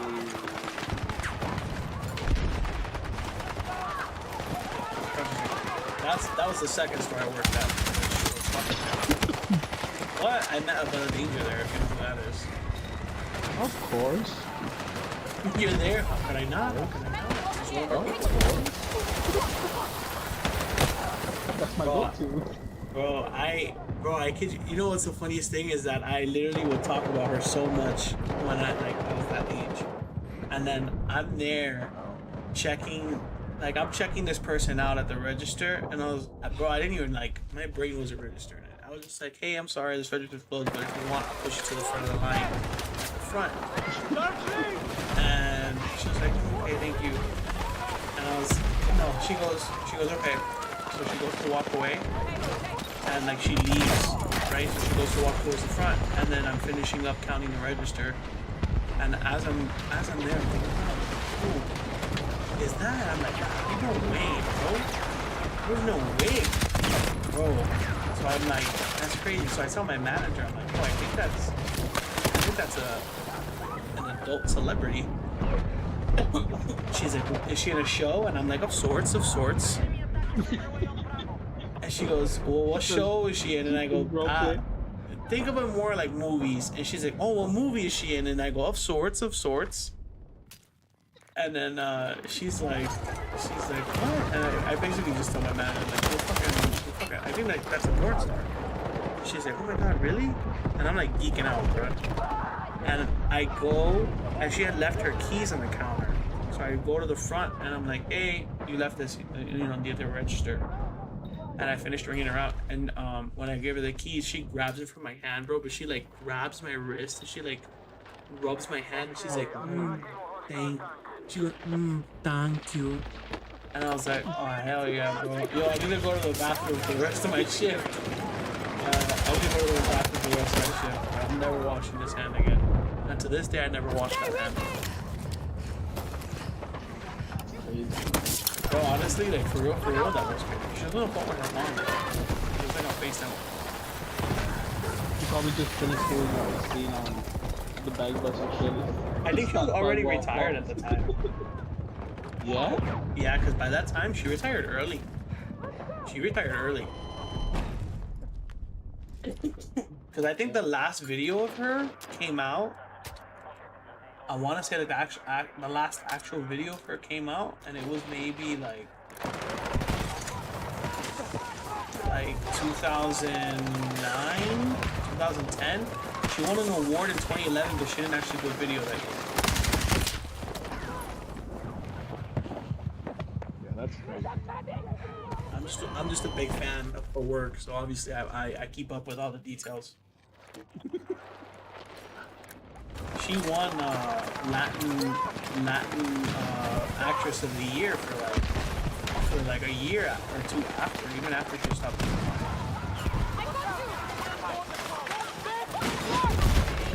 That's crazy. I couldn't take it.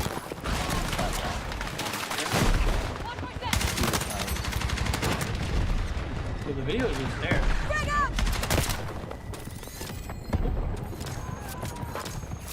Now she's, because I have her on IG now. Now she's like all like going to school.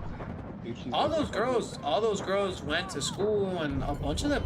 I'm surprised by the amount of them that became lawyers, which is Yeah. listen. I'm proud of them. Also concerning.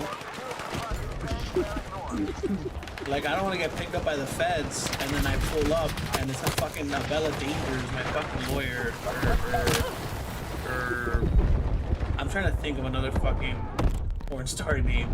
Angela White just walks into the courtroom, and I'm like, Your Honor, I need an attorney. I can't do this, bro. This isn't happening. What's this other one that he was in? Very famous. I think it's from the same era.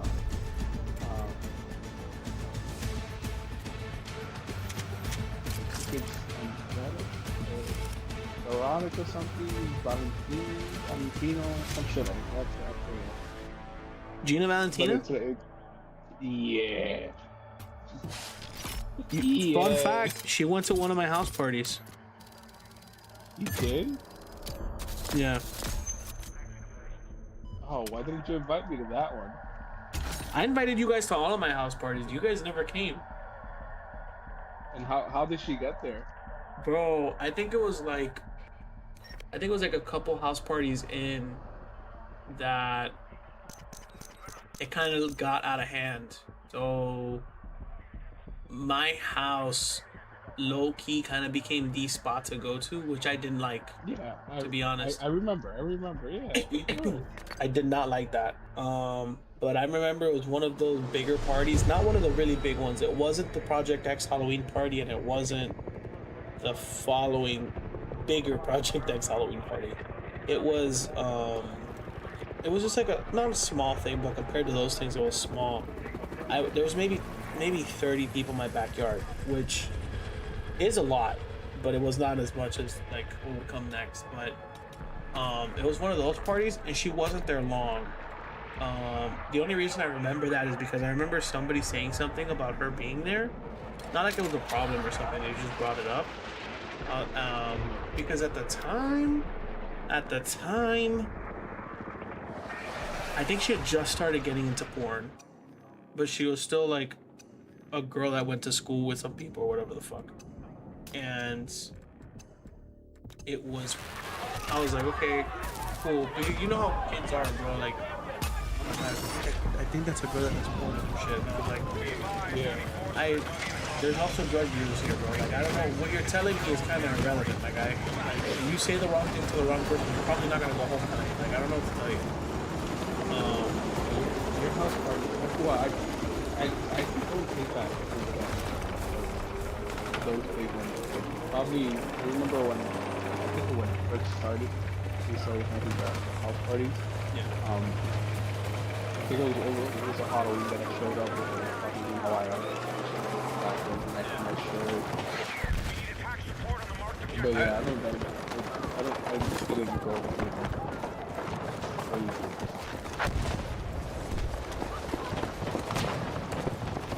Those are the days.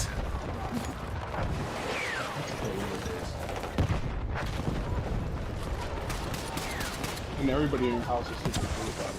I'm super fucking The thing with my parents is that like they grew up going out, like going out to clubs and stuff, even though when they were like 15 or whatever.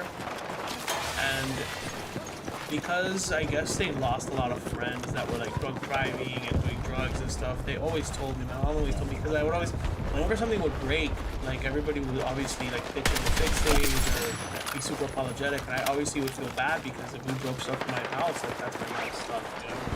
I was just some fucking punk kid. And I remember one time I was almost in tears. I don't remember what broke. We broke something, and like the house was super dirty. There was like glass and shit, and I felt bad. And everybody was there too. I think Elizabeth was there, Jose was there. Everybody was there. We all like legit were upset. And she's like, I'd rather the problem that we have be that we have to clean shit up and like we have to replace some cheap piece of broken glass or whatever, than I get a phone call that you guys aren't going home. No, and nothing ever, like, to my knowledge. No, like the worst that had ever happened was like we had to ask somebody to leave or you know, like, you know, there was a couple times that people had to stay over because they were too drunk, but it's like, again, like, it's like my parents always said, like, I'd rather be inconvenienced than, you know, be grieving.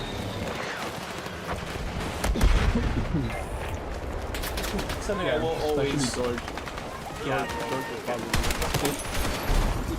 I remember that night that George was so drunk, was wandering my house naked, and I'm like, I don't know, and the funny thing is that obviously my parents love George. So it's like, I don't know, my dad really thinks about this dude just running around my house naked.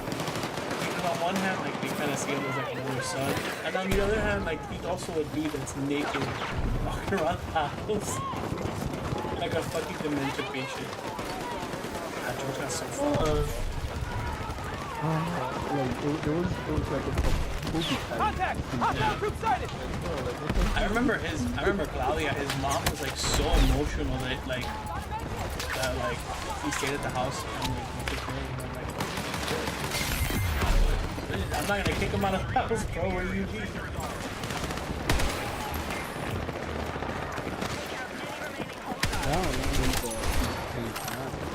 Yeah, now he's a changed man, married. I'm actually going tomorrow morning To go see him? because they're actually getting married to like the fucking city and shit like that. So, Oh, really? They're gonna finalize it? Nice. yeah, so the next going But I always forget. I really don't mean this in a bad way. I always forget that you've been with the same chick for like 15 years. Like it's so wild to me. we started in 2013. That's beautiful. That's beautiful. Finishing high school. And like actually like we could start before that we were together like, for about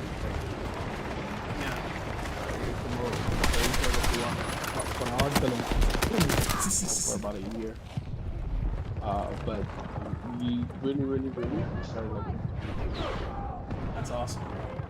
I envy that. I know that for you. Yeah, it's been a crazy ride too. So it hasn't been all like. I mean, I can only imagine, bro. I remember when I jokingly suggested we go to the strip club, and she almost killed you, me, and all of us in between. Yeah.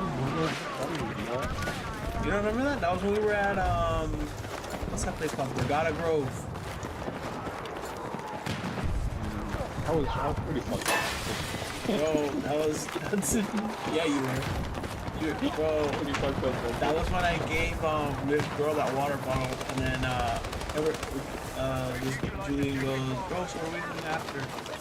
And we're like, bro, let's go. I jokingly, because we had already decided we were going to like part ways. I jokingly had mentioned going to the strip club, and you were like, vamos.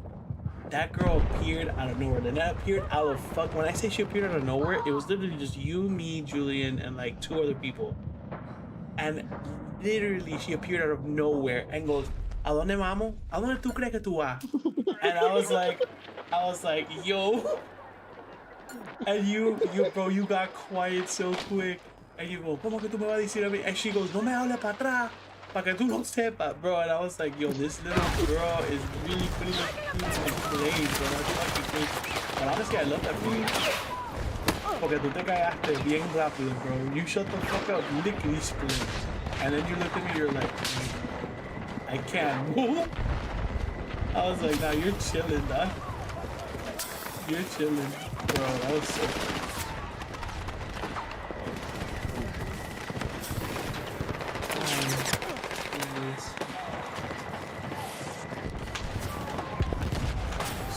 Yeah, but I probably won't.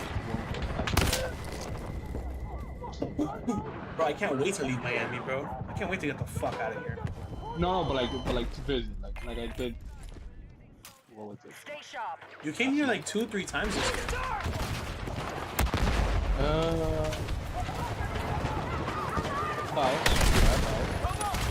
here like 2-3 times. Probably won't go back for a while. Yeah, I mean that's fine. That's fine. Honestly, we should be making the effort to go and see you over weekends. Not really. There's not much to do, bro. There's really not much to do. Listen, bro. I don't give a fuck if we just get intoxicated and just like look at the beach with our hands. I really don't. Gotta make it. Who needs it? As long as I get to leave Miami, bro. But really, besides the casinos, it's not much. How long does it take you to get into Virginia? I would say like 2.5 hours. 2.5 hours. Yeah. God, Jesus, It's like- bro. It's like what? I would say 150 miles at the most. I'm not that far. 150 miles. Yeah, it's about like 2.5, 3 hours. Jesus, bro. Like, Because I thought you were closer. The state's right there. well, yeah, Virginia is, yeah. So probably like 2 hours. That's so crazy, bro. But then again, I say that, and then I also like just hang out with some people. I drive 2 hours to go to like West Palm Beach, so it makes sense. Yeah, it's not too easy. Again, Florida, just to get out of Florida. fucking it's like head! a fucking pain in the ass. It takes 6 hours, yeah. Yeah. But here, like I got PA right there, fucking like you said, Virginia is right there, DC right there, New York's right there. To me, like a 2 hour, 2.5 hour is nothing. It's nothing. It's literally nothing. Yeah, Yeah.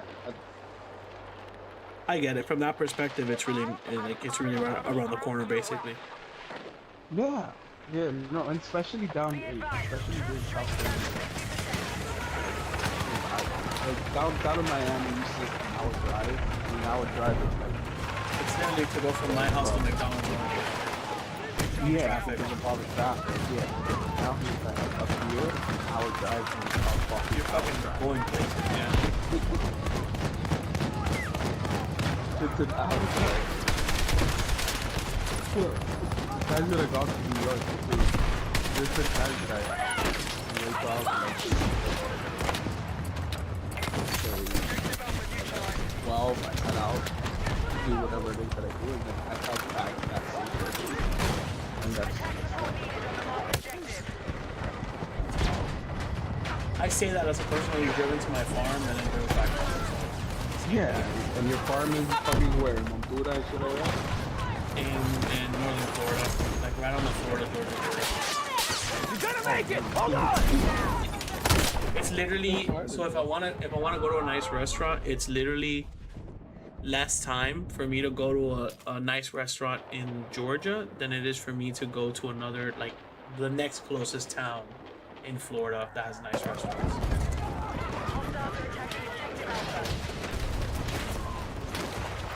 That's one thing. That's one thing here. Yeah, if you want to go someplace, they have like fancy places. The majority of the places are mom and pop. But they're so good, bro. Oh my god. I went to visit my brother in his army base in Alabama, and he's like, "What do you want to do?" And I'm like, "Bro, like you're my guy. You take me wherever the fuck you take me, and I'm here to be on a journey." Bro, so he's like, "Bro, there's this diner not far from here. It's kind of like famous," and I'm like, "Okay." Bro, you get there and it's like a little, I don't want to say little. It's like a cafeteria, bro. Like it's like a little Cuban restaurant, basically. If you could pick it up, right? So you walk in, and they're like the women at the like register, basically like sit wherever you want. We'll be wherever you want. I sit down. I'm not expecting anything crazy. My mouth is watering already. Don't keep talking about these things, by the way. So I'm not expecting anything crazy, and whatever. We sit down, and when we sit down, they go, they come by, they ask us what we want to drink, whatever, and if we know we want to eat. So my brother was gassing up the burgers here, so I'm like, a burger, you can't really fuck that up. That's fine. I asked for a sweet tea that they make in house, and I asked for they had like a breakfast. They had like a double cheeseburger with like a fried egg in it, and I was like, I'm in my head, bro. I'm thinking like, oh, double cheeseburger is like this little cheeseburger, bro. Like even if it's double patty, like it's nothing crazy. And then a side of fries, and my drink. Yo, this lady brings me the biggest fucking monster of a sandwich I've ever seen in my fucking life. And it's like stacked high, bro. It's easily like a 6-7 inch tall sandwich. And I'm like, god damn. Bro, my mouth is watering so much. And Marco, when I tell you that this was the most amazing sandwich I've ever had in my life, dude, they use like a sourdough bread for the buns. Oh my god. Bro, it tasted so good, bro. So good. And apart from that, the meat itself, if you could taste it with quality meat, everything was so fresh and it was so good. And there was probably like 3 people. Bro, yeah, there was like 4 or 5 people. And my brother goes, yeah, bro, this place is like a low-key kind of hole in the wall. But they were featured on one of the Food Networks or some shit like that. I never got to try. I actually have to go back there because my brother was telling me that like they have like these famous milkshakes, but they're huge. And I meant to order one before I left, but like my lizard brain got the better of me, and I ordered a burger before I left on the road. But I low-key regret it because I wanted like to get the milkshake, but at the same time I don't regret it. But bro, those little hole-in-the-wall places are just it, bro. There's this street place by my house. It's like literally That already has me excited. Bro, and it literally, the place has been there since like fucking 1960 something. They've been there for years. And bro, I'm telling you, like, the food is incredible. Like whatever you get, bro. Like this, and then it's the same thing. The portions, like me and Lynette share one plate every time. There's no need to get 2 plates. It's That's so the part- fucking good. That's the part that's crazy about these places is that you get such good quality food. They serve you such good amounts, like portion size wise, and it's Yeah. like $10, $12. You know? And Yeah, bro. It's like, bro, I go to McDonald's and I get one of their big ass burgers with a large fry and a Coke. I spend almost $20 on that and I'm hungry again an hour or two later. It's crazy. It's fucking insane. But that just goes to show you that like the shit they're putting in your food isn't real. Yeah, and that's the other thing that I noticed. Even with the pizza, bro, like something so simple as pizza. Bro, I could eat. Yes, it never ends. Yes, and I listen. I know. No, but like, you know how sometimes when you go out to eat and get up and you take your fucking food you order. Yeah. You feel stuffed, bro. Yeah. La comida la tengo. Yeah. Real problem, bro. Everywhere I go, like, eat, bro. Like, that's when you know, like, it's following the food. Doesn't Got like down the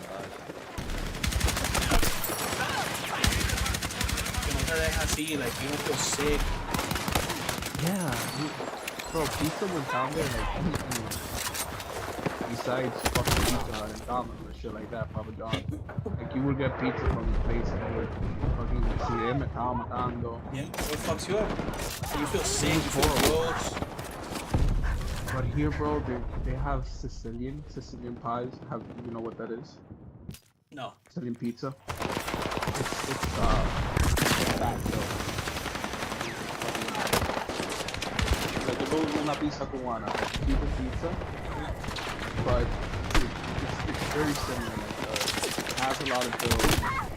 He's like, bro, sauce to the fucking mother. Like sometimes I have to tell him, hey, go light on the sauce because it's a little bit too much sometimes. Yeah. But I could have an entire Sicilian pizza and it's like I'm good. Let's go run a marathon. Yeah. Stay with me! And that's good quality food, bro. That's good quality food. Yeah, bro. You know where I felt like that? And it's so crazy. Where I felt like that was in Italy, bro. When I went to Italy, dude, I ate all the time. All the time. I was eating all the time, dude. There wasn't a place that I didn't walk by that wasn't selling like a sandwich or something that I wasn't eating. And bro, everything was so good. But in like a healthy sense, bro. Like everything was like so fresh and crisp and like even the ham, bro. Even the ham. Like I remember I bought some dude got on the train. We were traveling between like from one side of the countryside to the other. Like basically we were just riding the train, right? And Diego got on the train in the middle of like the fucking field somewhere in the middle of nowhere. He got on, he like offered us sandwiches. He's like, you guys want to buy sandwiches in Italian? And he was selling sandwiches for $1 or €1, but the euro at the time was like almost 1 to 1, and we were like, it was like $1 and something cents. I was like, this is trash. I was like, bro, but I was so hungry because I literally hadn't eaten anything all day. Like I had a tea in the morning and I was so I was like, oh, you know what? This is fine. Let me get this. So I get the sandwich. It literally was ciabatta bread and ham. Like that's all it was. Ciabatta bread and ham. Dog. I would eviscerate 2/3 of a continent to have a bite of that sandwich again, bro. You have no, bro. I took a bite and this is like the most fat ass experience I've ever had in my life. Everywhere I went, whenever I ate something, I literally would almost start crying. Like the first time I ate something, I just started crying. I just started crying because it was so good, bro. Like it was such an experience, and it's not like I ate at a 5-star restaurant. Yeah, that's the thing, bro. I just went to like a regular, well, to them is like a normal place, and I took a bite of what to them was probably like a normal pizza. That was what it was when we cried. I took a bite of like a normal pizza, and I immediately started crying, like full on tears. And my mom was like, yo, if you don't like it, we'll send it back. Like, it's fine. It's too hot. Like, spit it out. Like, do you need water? And I was like, yo, do you not taste that? This is amazing. Like this is food. And they must have bought a tie or some shit. Like, they had to. But no, bro, it's like I'm so used to food here in America.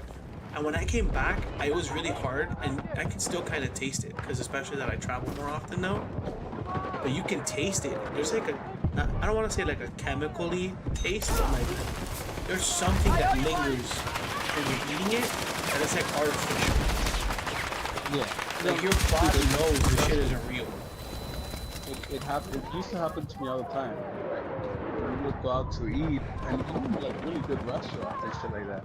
Like expensive food, like between two people, you were spending a good $250, $300. Yeah. And without even drinks or nothing, it's like we just came here. We're gonna have the plate. We're not gonna order appetizers. We're not gonna order dessert. Yeah. And like the next day, I was shitting my life away. Yeah. Like completely. Just straight up in the bathroom, shitting completely, stomach growling, hurting, horrible. And that's been my same, like that shit that you're describing about actually like enjoying the food that you eat, like it's an experience. And then that was my shit when I got here, that I started like, going out. I was like, oh, this It's insane. It's literally something that would drive you crazy. Like trying to describe it is always something that I've struggled with because, and that's why I tell people whenever I have that conversation, I'm like, you have to travel, like you gotta experience it on your own, because just talking about it literally drives me crazy. Because I can't describe it. It's a feeling.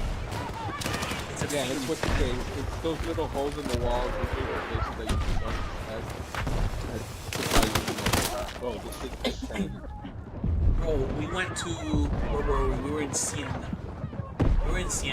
And we were looking for a place to eat, but this was like, we didn't know, like they don't advertise anything, bro. Like they don't have big signs that say Texas Roadhouse. Like they just have restaurants, you know? Yeah. And we asked around. I was at my wit's center. I'm like, I don't know, I don't know what the fuck anything is here. I'm familiar with the bigger cities. Like Florence, I can walk around, no problem. I can walk around Rome, no problem. Venice, no problem. But like these smaller towns, I don't know them. So we asked somebody, and they're like, "Oh, there's a restaurant. So this corner place is a bar, but they have a staircase in the back, and you go up the staircase, and there's a restaurant on the 3rd floor." And I was like, "Alright, bet." So because at the time I spoke Italian, I translated for my family, and I let them know whatever I bet. So we went into the bar. When we went into the bar, the bartender asked, I think it was my mom or my aunt, I don't remember, like, do you want to order something? And then they motioned like food with their mouths and their hands, and the guy just pointed at the staircase. So we just went upstairs, and we went upstairs, and it's so funny because like these are obviously buildings. Like some of these places are buildings that are like 1,000 years old. Yeah. This is an old ass place. So the first floor is the bar. The second floor was a restaurant. It was the kitchen, and then the 3rd floor was the restaurant. So they seat us, and when they seat us, the restaurant was like empty. And like the way they do stuff is different. Like they eat at different times. They do all kind of shit. So the restaurant was like empty. So we were like, "Fuck, I'm closing soon." And we're like, "Whatever." They sat us. Like we're gonna order.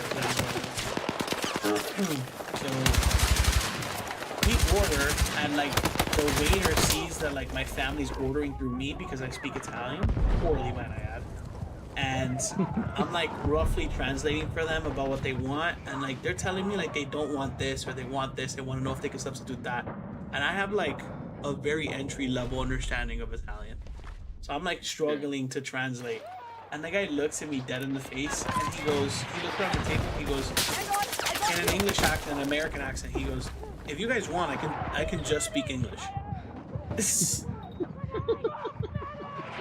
And my whole family's like, "What the fuck?" Because mind you, this whole time we've been on this trip, people have spoken English, but like in a thick accent, which is fine. Like that's not the problem, because obviously we live with people who speak in thick accents. But he spoke in like a perfect American accent, so like we spent the rest of the night chatting this guy up, and then he's like, he goes, no, he's like, "You guys will never guess where I'm from," and I just have a thing where I kind of do this okay. So like I guessed that he's from Transylvania, and he said, "Oh my god, nobody ever guesses that right." So he's Transylvanian, and what do you got to do with the email you have to do? Huh? No. He tried to, because he was like, nobody ever guesses where I'm from. People always guess like I'm Yeah. from here and from there. I know, and, bro. And he gave us a hint. I mean, he might have been. He had a pretty face. He definitely could have had another job. So, we asked him, we're like, how did you learn to speak English? Like, not, my family was very conscious of how they worded the things they were saying. They were like, how do you learn to speak American English? And the guy goes, oh, that's super easy. So in where I'm from, we didn't have cable, but we got South Park with me, so I would learn English watching South Park. And my mom's like, there's no fucking way. And he's like, yeah, I learned by watching South Park and Family Guy. And my mom was flabbergasted, bro. My mom was floored. This dude learned English by watching cartoons. So funny. That's insane. So No, funny. when I went to Spain, I noticed the same thing. The food was insanely good, and besides that, food really cheap. Oh, that's another thing that's crazy to me too, is that like everyone's always saying that like if we had food like that, it would be super expensive. One, the food right now is already expensive. So if it goes up by $5, what the fuck is the difference? And the other thing is this, it's cheap as fuck over there. It costs about the same. So I don't understand what you're telling me. Like, it doesn't make any sense. So I went to, we were in Sevilla, and we stopped at this place to eat. Mind you, beautiful place to eat. The restaurant, the actual place that you would go and sit down and eat was like a basement type of situation. And when I had menus, super short too. There's no like fucking 3 pages of menus. Shit. It was just one sheet, and then you had, they call it that's usually what they call it, the menu. And then you had 3 options. You had the least expensive one, which was like €9. And you had another one which was like 12, and then you had another one which was probably like around, I think. And it included each of those included an appetizer, the actual down plate, and then you got the dessert. Plus soda, juice, and food was incredibly good and not expensive at all. Like this is like this good quality food in anywhere else. Like you said here, in like the States, it's like it's unheard of that you're paying fucking $9 for your appetizer, your meal, and then your dessert. It's unheard of. There's no such thing. No, it's crazy, bro. And it's what's even more crazy to me. I don't know what the fuck they put in the food, bro. I really don't. But for as much as I can stuff my face and all that stuff, I'm not hungry every 10 minutes over there. Like, I'm chilling, bro. Like, I could eat a really big meal now and I could go run a marathon. And then I can also, eat all day and I'm chilling, and I don't feel like shit. The water tastes different, the soda tastes different, like everything is so good. It's not as processed as everything is. And that's what I don't understand, man. Like, it's crazy for me. Bro, you know where I love going, bro, legit? Whenever, my family goes to Mexico, or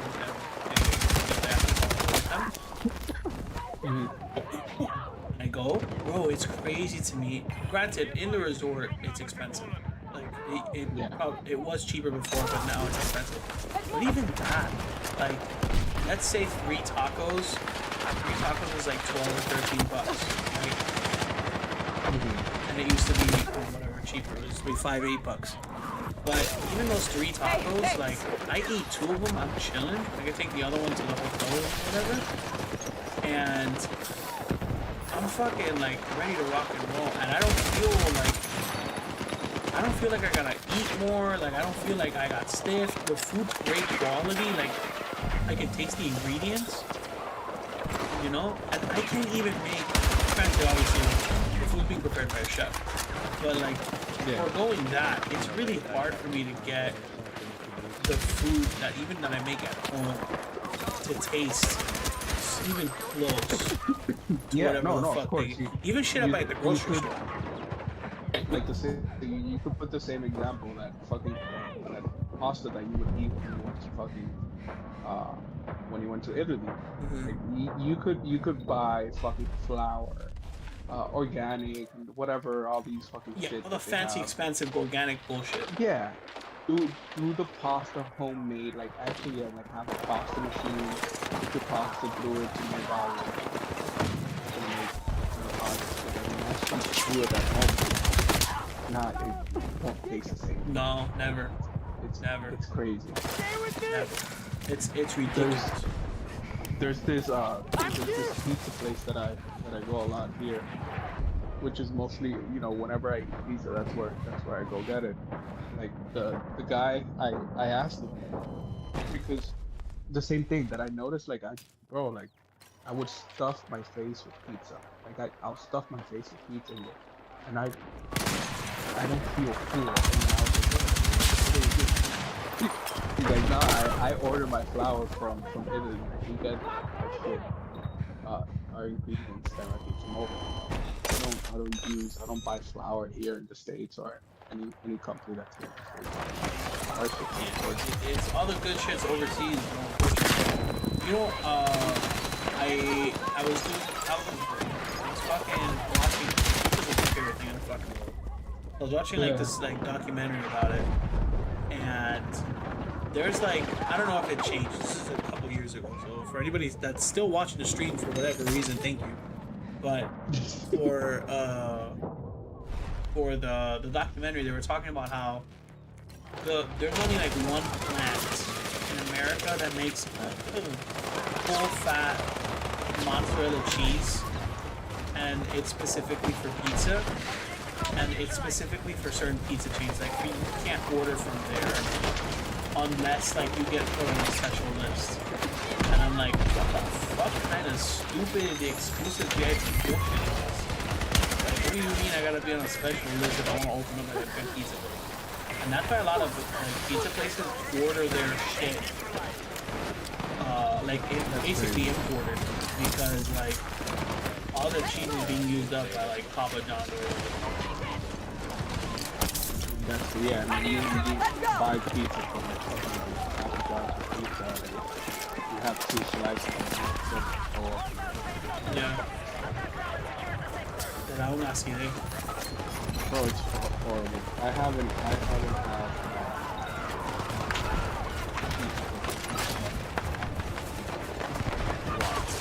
Yeah.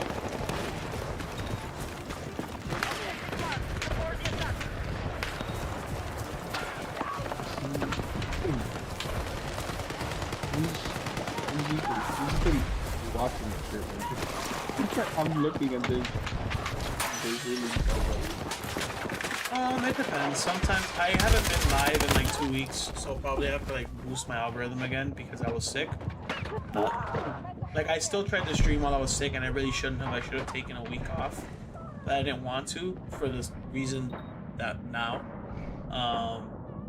But especially that second week that I was still coughing, and I should have really gone. And I didn't. I got like 12, 10 people steady watching my stuff for like those 2 days though. But I got fucked up though. Like, even now, it's mostly just when I talk that I have to cough. But I was like coughing nonstop, and I even ended my last stream. But usually it's a couple people that can get on there. I had a guy one time when I was playing Need for Speed. I had a guy jump in talk about Need for Speed from Brazil. And we were just talking about Need for Speed for hours. I've had people jump on and like talk about a bunch of random shit.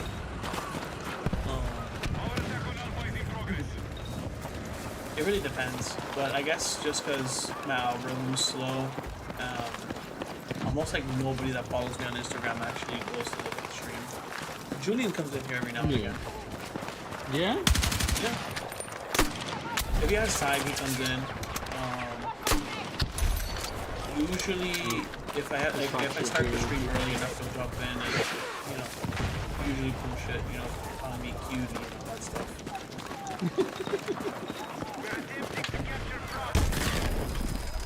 No, you know who does this shit through the streaming shit? Yeah, he was telling me. I was talking to him about starting it, and I was like very indecisive. He's like, "You gotta fucking do it, bro. You gotta fucking do it."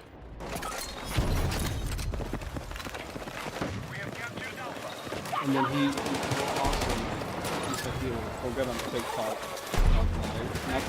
Not him. People start live TikTok, but he'll just start going to live.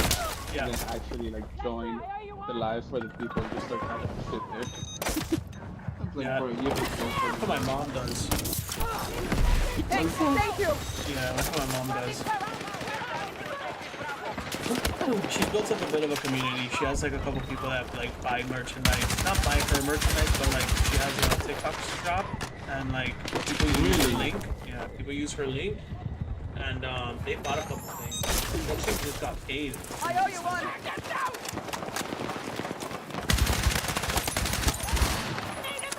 What's your TikTok? I'd have to look, bro. To tell you the truth, I really don't know it off the top of my head. I'll send it to you. But she goes on live and she just talks. When she goes live, she just talks.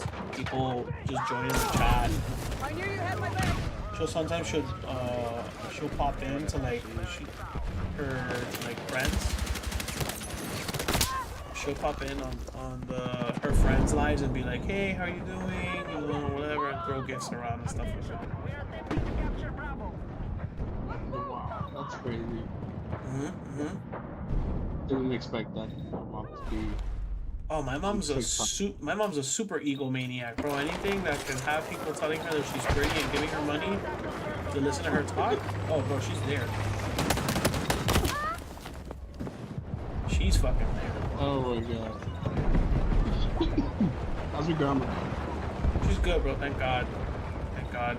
Both of my grandparents, I guess, yeah, the age is getting to them, is catching up to them a little bit, but they're both doing more or less well. Mayhem, We had a bit of an issue today, so I'm getting kind of concerned. I meant to tell my mom, but I didn't get a chance to. She told me good night. She went straight to bed. That we have to be a little more careful with them because I guess we have a toaster oven. We put like with how the counter is set up. We put like the bread and the crackers on top of the toaster oven because it's kind of big. And obviously, if you turn it on, you just take the shit off. It's fine. But I was sitting here while I was working, and I was like, I looked at that on. So, like, I didn't think of anything at first, but it kept getting stronger, and I was like, nah, I gotta look. And I guess somehow, either my grandma or my grandpa, I'm not sure who, they both say it wasn't hypo. Which doesn't make any sense to them. But they both said that it was neither of them, and that somebody somehow had turned on the toaster oven, but on low, and all the plastic bags were melting, Oh my god. and they got stuck to they were getting stuck to the toaster oven, and I was like, dude, this is not good. Like, something has to be, like, we gotta be more attentive to this. Yeah. That happens with my grandma. I mean, my grandma's folks usually get sick like this Yeah. 9 o'clock, and by 12, obviously it's already done. Yeah. And like, there'll be times that, because here we have gas stoves, so you'll think she turned it off, but it's like on low. On low, yeah. It's super low. It's like it's been on for like the past, like, Yeah. or she'll like try to turn it on, and it doesn't flame the like, it's like I'm gonna turn on the lighter one day, and light up a fucking little Yeah, the whole cigar. fucking place is gonna blow up. Yes. Yeah, no, I get it. I low-key had that same fear. They weren't, I don't know, it's kind of scary because they weren't this bad just a few months ago, but, I mean, they're old, bro. I mean, they're both 90. So just the fact alone that they're able, the fact alone that they're able to get up and just do stuff mostly by themselves, that they don't really need help with anything, is already a miracle. That's crazy. Grandma's that old already, bro? Mm-hmm. Yeah, bro. Wow. Time flies. Yeah, remember when she was still driving that she had that fucking was it the van? Yeah, the big ass van. Yeah. Yeah. When we moved here, we told them to get rid of it because it was broken. And they were like, my God, they were so adamant about like them not giving it up. And I told them, I'm like, look, it's not about, we're not taking the car away from you. The car doesn't work. You've taken it to the mechanic 4 times. Okay, you've taken it to the mechanic 4 times, and every time it's $300-$400. Okay, because it's el amigo de abuelo, and you take it there. You pay. You're basically just giving your buddy $300-$400 for him to like flip a couple switches and change a fuse, and your car is still broken. Like, it's still broken. And so that took forever to finally convince them to get rid of it. They did. And I was like, look, if it bothers you that much, you guys can use my car whenever you want. I'm not doing anything because I wasn't working at the time. You guys can use my car. It's fine. It's a V6. It's not a V8 Dodge Charger. Like, it's fine. But I would just take them wherever they needed to go. Or if we had to go somewhere, we would go somewhere. We'd all go together. But I told them, I was like, if you guys really want the car, I mean, I'll help you, like, I'll pay for it if you guys want to buy a car. I'm not telling you to buy a brand new car. I'll help you with the payments if you need it or whatever. But they were like, yeah, they had already been like, you know what, fuck it. Like, they weren't even driving. Like, and it was just when I also like, they don't want to get rid of the car. Which I understand. I'm not an idiot. I get it. You don't want to give up your freedom. So I think if you're never leaving the house anyway. No, and it's something. It's very difficult. With my grandma thing is cooking. That's crazy. That she's always cooking all the time. Like, everything. When I brought my mom and my grandma to Jersey, like, I had to, like, it was not fight, but it was like my grandma, so she could get rid of the old ass pots and pans that she had in the house. That she had like 2 or 3 that's been with her for like the past 15-20 years. I'm like, dude, get rid of that shit. Like, you just cook on it. Everything's stupid. Like, this doesn't work. No sirve, bro. Yeah, no sirve. I knew you had my back. I'm like, bro, what the fuck? Bro, that's funny as fuck. I actually have an uphill battle with my grandparents about, son cosas de viejo, bro. About, like, they're low-key hoarders. And, like, they try to preserve everything. So if I order out, like, if I'm working, you know, me da tiempo to cook or whatever, and I order food from somewhere, it comes usually, if it's like a nice restaurant, it'll come in like these black plastic containers. Yeah.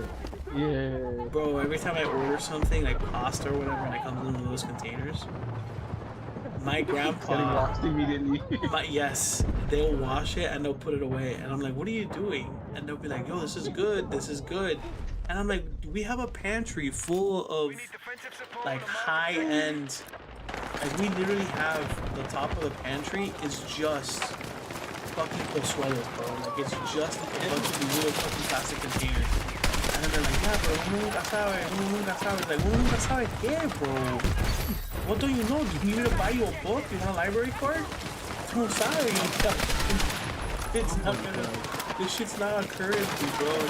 No, que si pasa algo. Que si pasa qué? What the fuck's gonna happen, bro? You think Fidel's gonna rise from the grave and come and take your little fucking Tupperware container? No, but that's good. Oh my god. Bro, that too. And it's like, bro, I'm not reusing a fucking Ziploc bag. Throw that shit away, put that shit in the landfill, fuck the baby dolphins, I don't give a fuck. Oh my god, fuck it. Dude, I go to BJ, that's like $15. It takes like fucking 800 of it. Oh shit. So, don't watch it. Because here we have actual butcher. They literally like when you go, like you see the fucking trucks rolling over the cows. Ah, bro, that's so good. Yeah, it's super cheap. The other day we went, I got 2 boxes.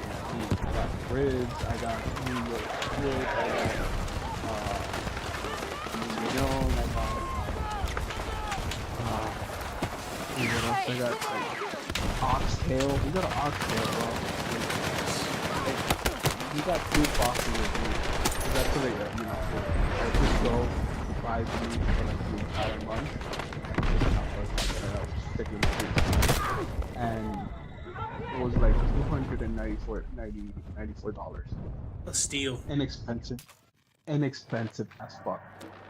But what my grandma does, and I help her, is like actually sort out the meat. Yeah. Each meal we'll stick like 5, 6, 7 one sit. And then she started like pulling out TikTok right from under the fucking sink. Like, bro, what the fuck is it that you do? I know that Goodwill and stuff like that. Yeah, like they obviously they don't do it with mom and dad. They're not trying to make your family sick, bro. They're trying to save money and shit. Yeah. I get that. Yeah. But at the same time, like, dude, like, come on. You pull this shit, you watch this shit, you like, it didn't dry completely, and it probably like, has mold in it. It smells horrible. You know what my grandpa does? You know what my grandpa does that pisses me the fuck off, bro? It pisses me off to no end. I'm probably gonna have to delete this VOD. Bro, he cleans the garbage bags to reuse. Bro, one time I told him, I said, I cornered him, bro. I felt like a fucking mob boss. I cornered him in the kitchen. I said, bro, let me tell you something. You know how I just saw you clean that fucking garbage bag out so you could reuse it, and it's still full of ketchup and coffee grounds and all kind of nasty shit? Listen to me. And I got real close. Like when you go to sleep at night, I want you to know, I'm gonna throw this fucking bag away. I'm gonna throw this fucking bag away, and there's not a goddamn thing you can do about it. Oh my god. And he goes, and he looked at me and he grinned and he goes, and what if I take it out of the trash can? Bro, this fucker is insane, bro. I started having to cut holes in the garbage bag, bro. And I'll throw them away. Bro, how was he even using the trash bag, bro? Was he like throwing the trash? What was he doing? So what he would do is, so we have like the big Glad trash bag, not the big one, but you know what I'm talking about, like the little Glad trash bags. Yeah, the 13 gallon. Yes. So we have that in the trash, right? So what he would do is he would take that out and put it in the kitchen sink. And then he would take the little Publix bag, because he has like literally an unending supply of Publix and set down those bags. And what he would do is he would start dumping the trash into those bags, seal the little bag, put it to the side, dump out the rest into another little bag, put that to the side. Oh, and that shit would piss me the fuck off. For no end. For no end. Because he's fucking 90 years old, bro. This guy's immune system is being held together with fucking whatever asbestos he sniffed when he was in his early teens. And the lead paint that he used to lick when he was a baby. Like, God only knows what the fuck is holding him. And this motherfucker's digging through a garbage can, bro. And it's like, bro, the amount of time I've lived here for 4.5 years now, almost 5. We just finished the roll of garbage bags like 6 months ago. We just finished the roll of garbage bags I brought from my old house.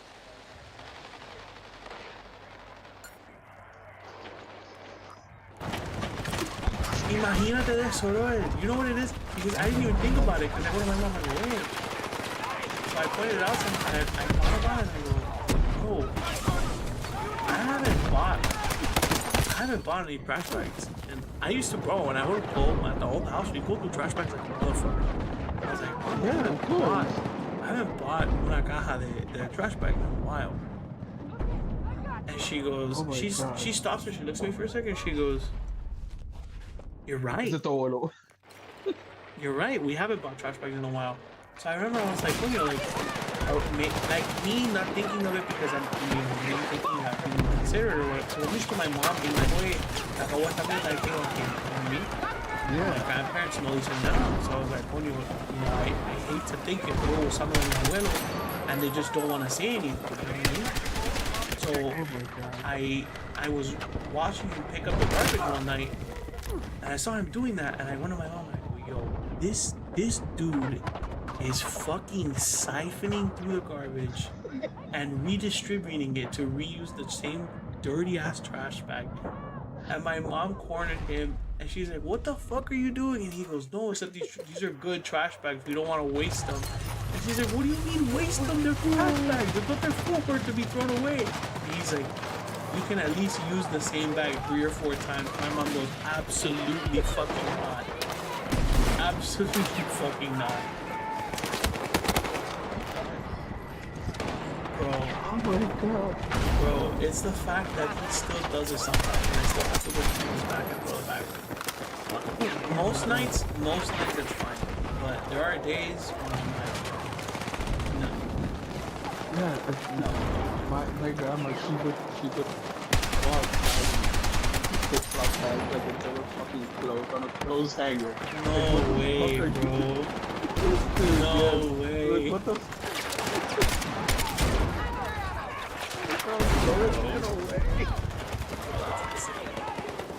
And then it's like, yeah, you just finished, like, you took out the meat out of the freezer with the flip-flop, like, you fucking washed it, you put it to dry, and then you put it fucking chicken or pork, and then like, what the dude, throw that shit away. Esa mierda, por favor. Oh my god. And I remember one day I got mad because he was like,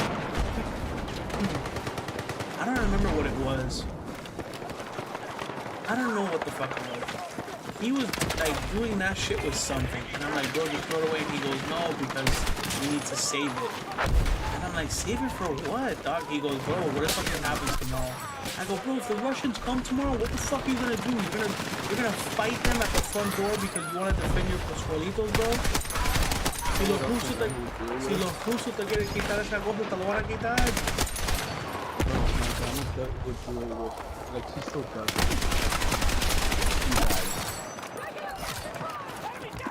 She would actually, like, prepare the tea. No way, bro. I store the fucking tea bag. No way. In a little container for the next day. To use the same tea to make tea on. Bro. Yeah, that's fucking crazy. Yeah. That's fucking crazy. I don't know what it is with these old people, bro. I don't know what Fidel did to them in Cuba, but he fucked them up. He fucked them up. Low key. That's what I always tell my grandma too. Like, you're traumatized because of fucking Cuba, dude. Low key, I kid you not, it's like Soviet Union level type shit, bro. Because así son los rusos. Like the old school Russians and the Poles that like lived through the communism, it's a communist thing. It's the scarcity of yeah, because tú no sabes, like, yeah, you got a plastic container, but like, you might never get a plastic container again. And it's like, bro, we don't live in, that's not the world we live in, bro. As long as you got $5 in your pocket, someone's gonna sell you a fucking postalito of that, bro. It's the scarcity of That's bullshit. Because we never lived it. No, obviously we obviously live very privileged lives. They used to tell me stories of like for the other especial in Cuba, which is like when the Soviet Union fell. It was like between 1991 and like 1995 or something like that. Because the middle of the I heard stories from this. Yeah, we used to Frazada, like the mob. They used to like season that shit and do it like in the day. Like you know those yellow rags. The chamois, yeah. Yeah, that. And season that shit and cook it like a fucking day, and that's what they eat. What they have. That's in fucking. Yeah. And they'd eat the dog and the cat too. Yeah, Never got bad enough. That's any too, but the scarcity of them going. Why not? Thank you so much. Why not? I don't blame them for it. If they have infinite supply of powder bags, Yeah. I still remember that. And I still do that, bro. before, yeah, like you have the gallon jar of milk that you take out and open the hole on. Okay, no, hold on, bro. Don't do that shit. Don't do No, you never did that? No, bro. We didn't get every single caloric drop of dairy. No, not that you would like fucking mix it inside fucking gallon milk, but that was the story for the bag. Oh yes! Yes. Yes, now I know what you're talking about. Yes. Yeah, We would. Every fucking human household man had one of those gallon jugs with a hole on the side. Ahí se ponía todos los bags. Yeah, bro. Yep. I know exactly what you're talking about. Oh, that makes me back. In Jersey here, they I don't know. That's the bad. That was a little bit of a shock when I first went to Now the you can't up your ass. No, I love that. That I love. I love that. I forget that. But when I went to the store, I go to what the fuck that bag? You gotta buy the bag and you just gotta release the bag. I'm like, that's wild. That was a little bit, it took me a while to get used to it. Just, There? How am I gonna store my other stuff, bro? yeah, but holy shit.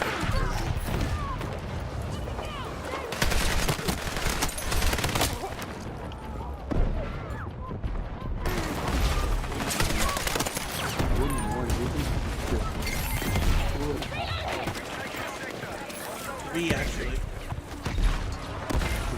I've been live for 2 hours and 55 minutes. I'm gonna end it now. Probably at 50. Well, I'm gonna end it in 3 hours. So whatever 5 minutes from now is. It's good, and it's just us here talking shit because you don't even notice the time.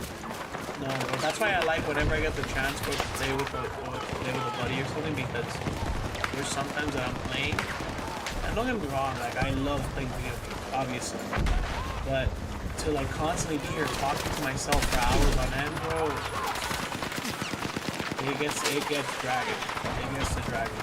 There was one time that I was playing, and I was like half falling asleep. I'd already drank a Monster. I don't like drinking more than one energy drink a day.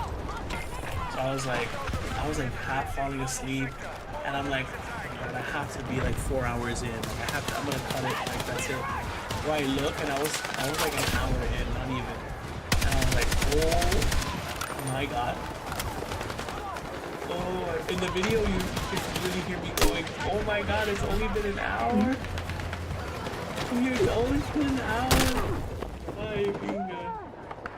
Yeah, but I guess it's different when like whoever you're like chatting with is actually playing the game too. At that point, you're mad shit. Yeah, when I usually play this like ghost hunting game with this girl Lona. She's in the morning team, and she's it's fun. I play with her after. Yeah, I was the one that hired her. You fucking like telling me, oh yeah, she's the murderer. Like, yeah, I hired her. At the very least, she can read, bro. It's unlike most of the people in the morning shift. And she actually leaves notes on the account, so that's already a huge improvement. Unlike most of the people that work in their fucking company. But yeah, we play a ghost hunting game, and that shit's fun as fuck. It's also scary as fuck. I'm such a pussy every time. Every time we're about to walk into the haunted house, she's like, all right, we're gonna go and do this, and then she immediately starts saying the ghost's name, and I'm like, can we not do that? And the amount of time, I don't know if it's still up. Is that a PC one or is that like Yeah, also... it's a PC one. I think actually no, they do have Phasmophobia on consoles now. But so she walks. We're in the kitchen, right? And she's like, "Oh, I have to get something from the truck." So she turns around, like she's like talking to me, and as she's talking to me, behind her the ghost appears, and it starts throwing shit, right? And I'm like, "Yo!" She's like, "Whoa, why are you screaming?" She turns around and it disappears right before she turns around, and I'm like, "Nah, I'm not doing this. I'm not doing this, bro." Bro, it's so fun. She made one of the ghosts kill me. It was fun. Say that shit again, like if it's PC and hit me up and fucking whatever it is, because that would be fun as fuck. Just like be on there with you know like 2 or 3 people, just talking about shit. Yeah, especially with those types of games. of course, we usually play in like a small group. I know you know it. Just to be there talking shit. With 4 people. Oh my god. Dude, that fucking suck. I've been watching you for like the past 30 What do you mean? I'm No, 30. I'm 30 and 14. What are you talking about, dude? I'm doing great. Dude, you literally spawn and die like 2 seconds later. Do you not see that I'm 30 and 15? 30 and 15. Do you not see that? I'm doing really good. Oh, I see die way more times. You missed that crazy good play that I had earlier. Okay, wait. So you gotta. Okay, so wait. So that's that's different. That's different. That one doesn't count. That one doesn't count. I tripped. He's obviously that guy's cheating. Obviously that guy's using hacks.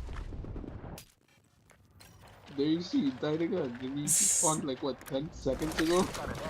Listen. That guy's obviously using hacks. It's not important. Okay. Oh my god. I promise I'm usually doing pretty okay. Yeah, no, I used to be horrible. Bro, I used to. I would just do it.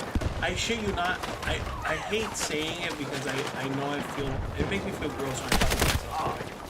But I used to get banned from lobbies because of how good I was playing because they thought I was cheating. Nah, bro. And now I have such a hard time being good at this game. I don't know what the fuck it is.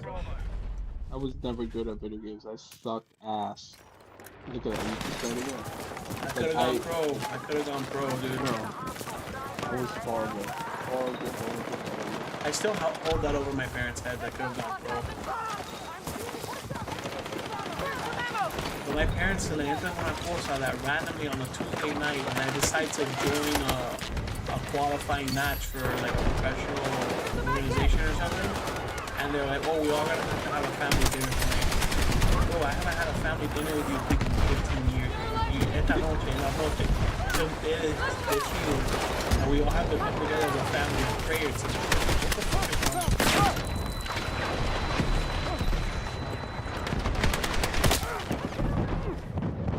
Yeah, but I would just feel to nothing whatsoever. I'm telling you, bro, I was horrible. Horrible. Until the first was like, until the first was like 45. Bro, low key, I miss OG Black Ops, World at War. I didn't like all that war that much, bro. Really? Yeah, I didn't like it that much. The reason I liked it so much is because up until that point when that game came out, and there were some to be fair, but almost all World War II games were all about like Europe or like very specific stuff. And with World at War, played the war from the perspective of the Marines, which is really cool for me. I really like that, but also from the Russians. And while the older Call of Duty let you do that, it didn't do it to such a gritty extent. Like World at War, bro, was tough. That was an adult video game. Like that was a mature video game.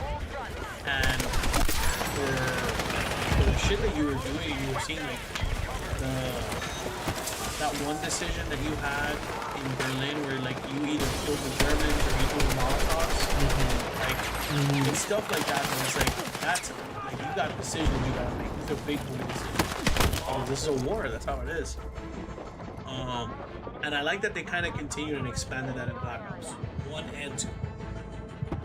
In 1 and 2, they low-key kind of gave you that kind of freedom. But Black Ops 2 is peak, bro. Black Ops 2 is probably the best Call of Duty aside from like Modern Warfare 1 and 2.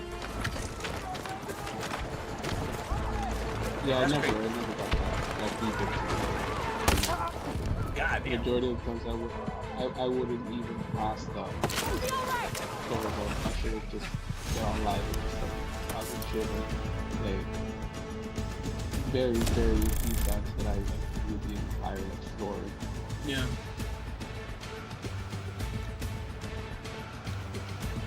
Let me leave the game. Oh. All right. Defeat. Of course. Yeah, definitely defeat. With all the times I was dying. Give me a second.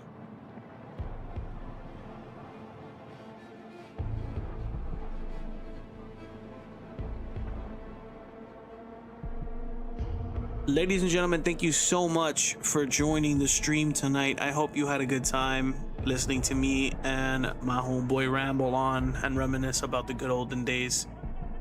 Guys, thank you so much for tuning in. I hope you have a wonderful night. We will be streaming tomorrow, starting at about 2:30, 3 p.m.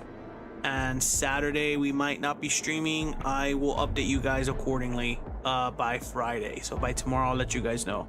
Guys, thank you so much for tuning in. I really appreciate it. I hope you have a wonderful evening. And I'll catch you on the next one.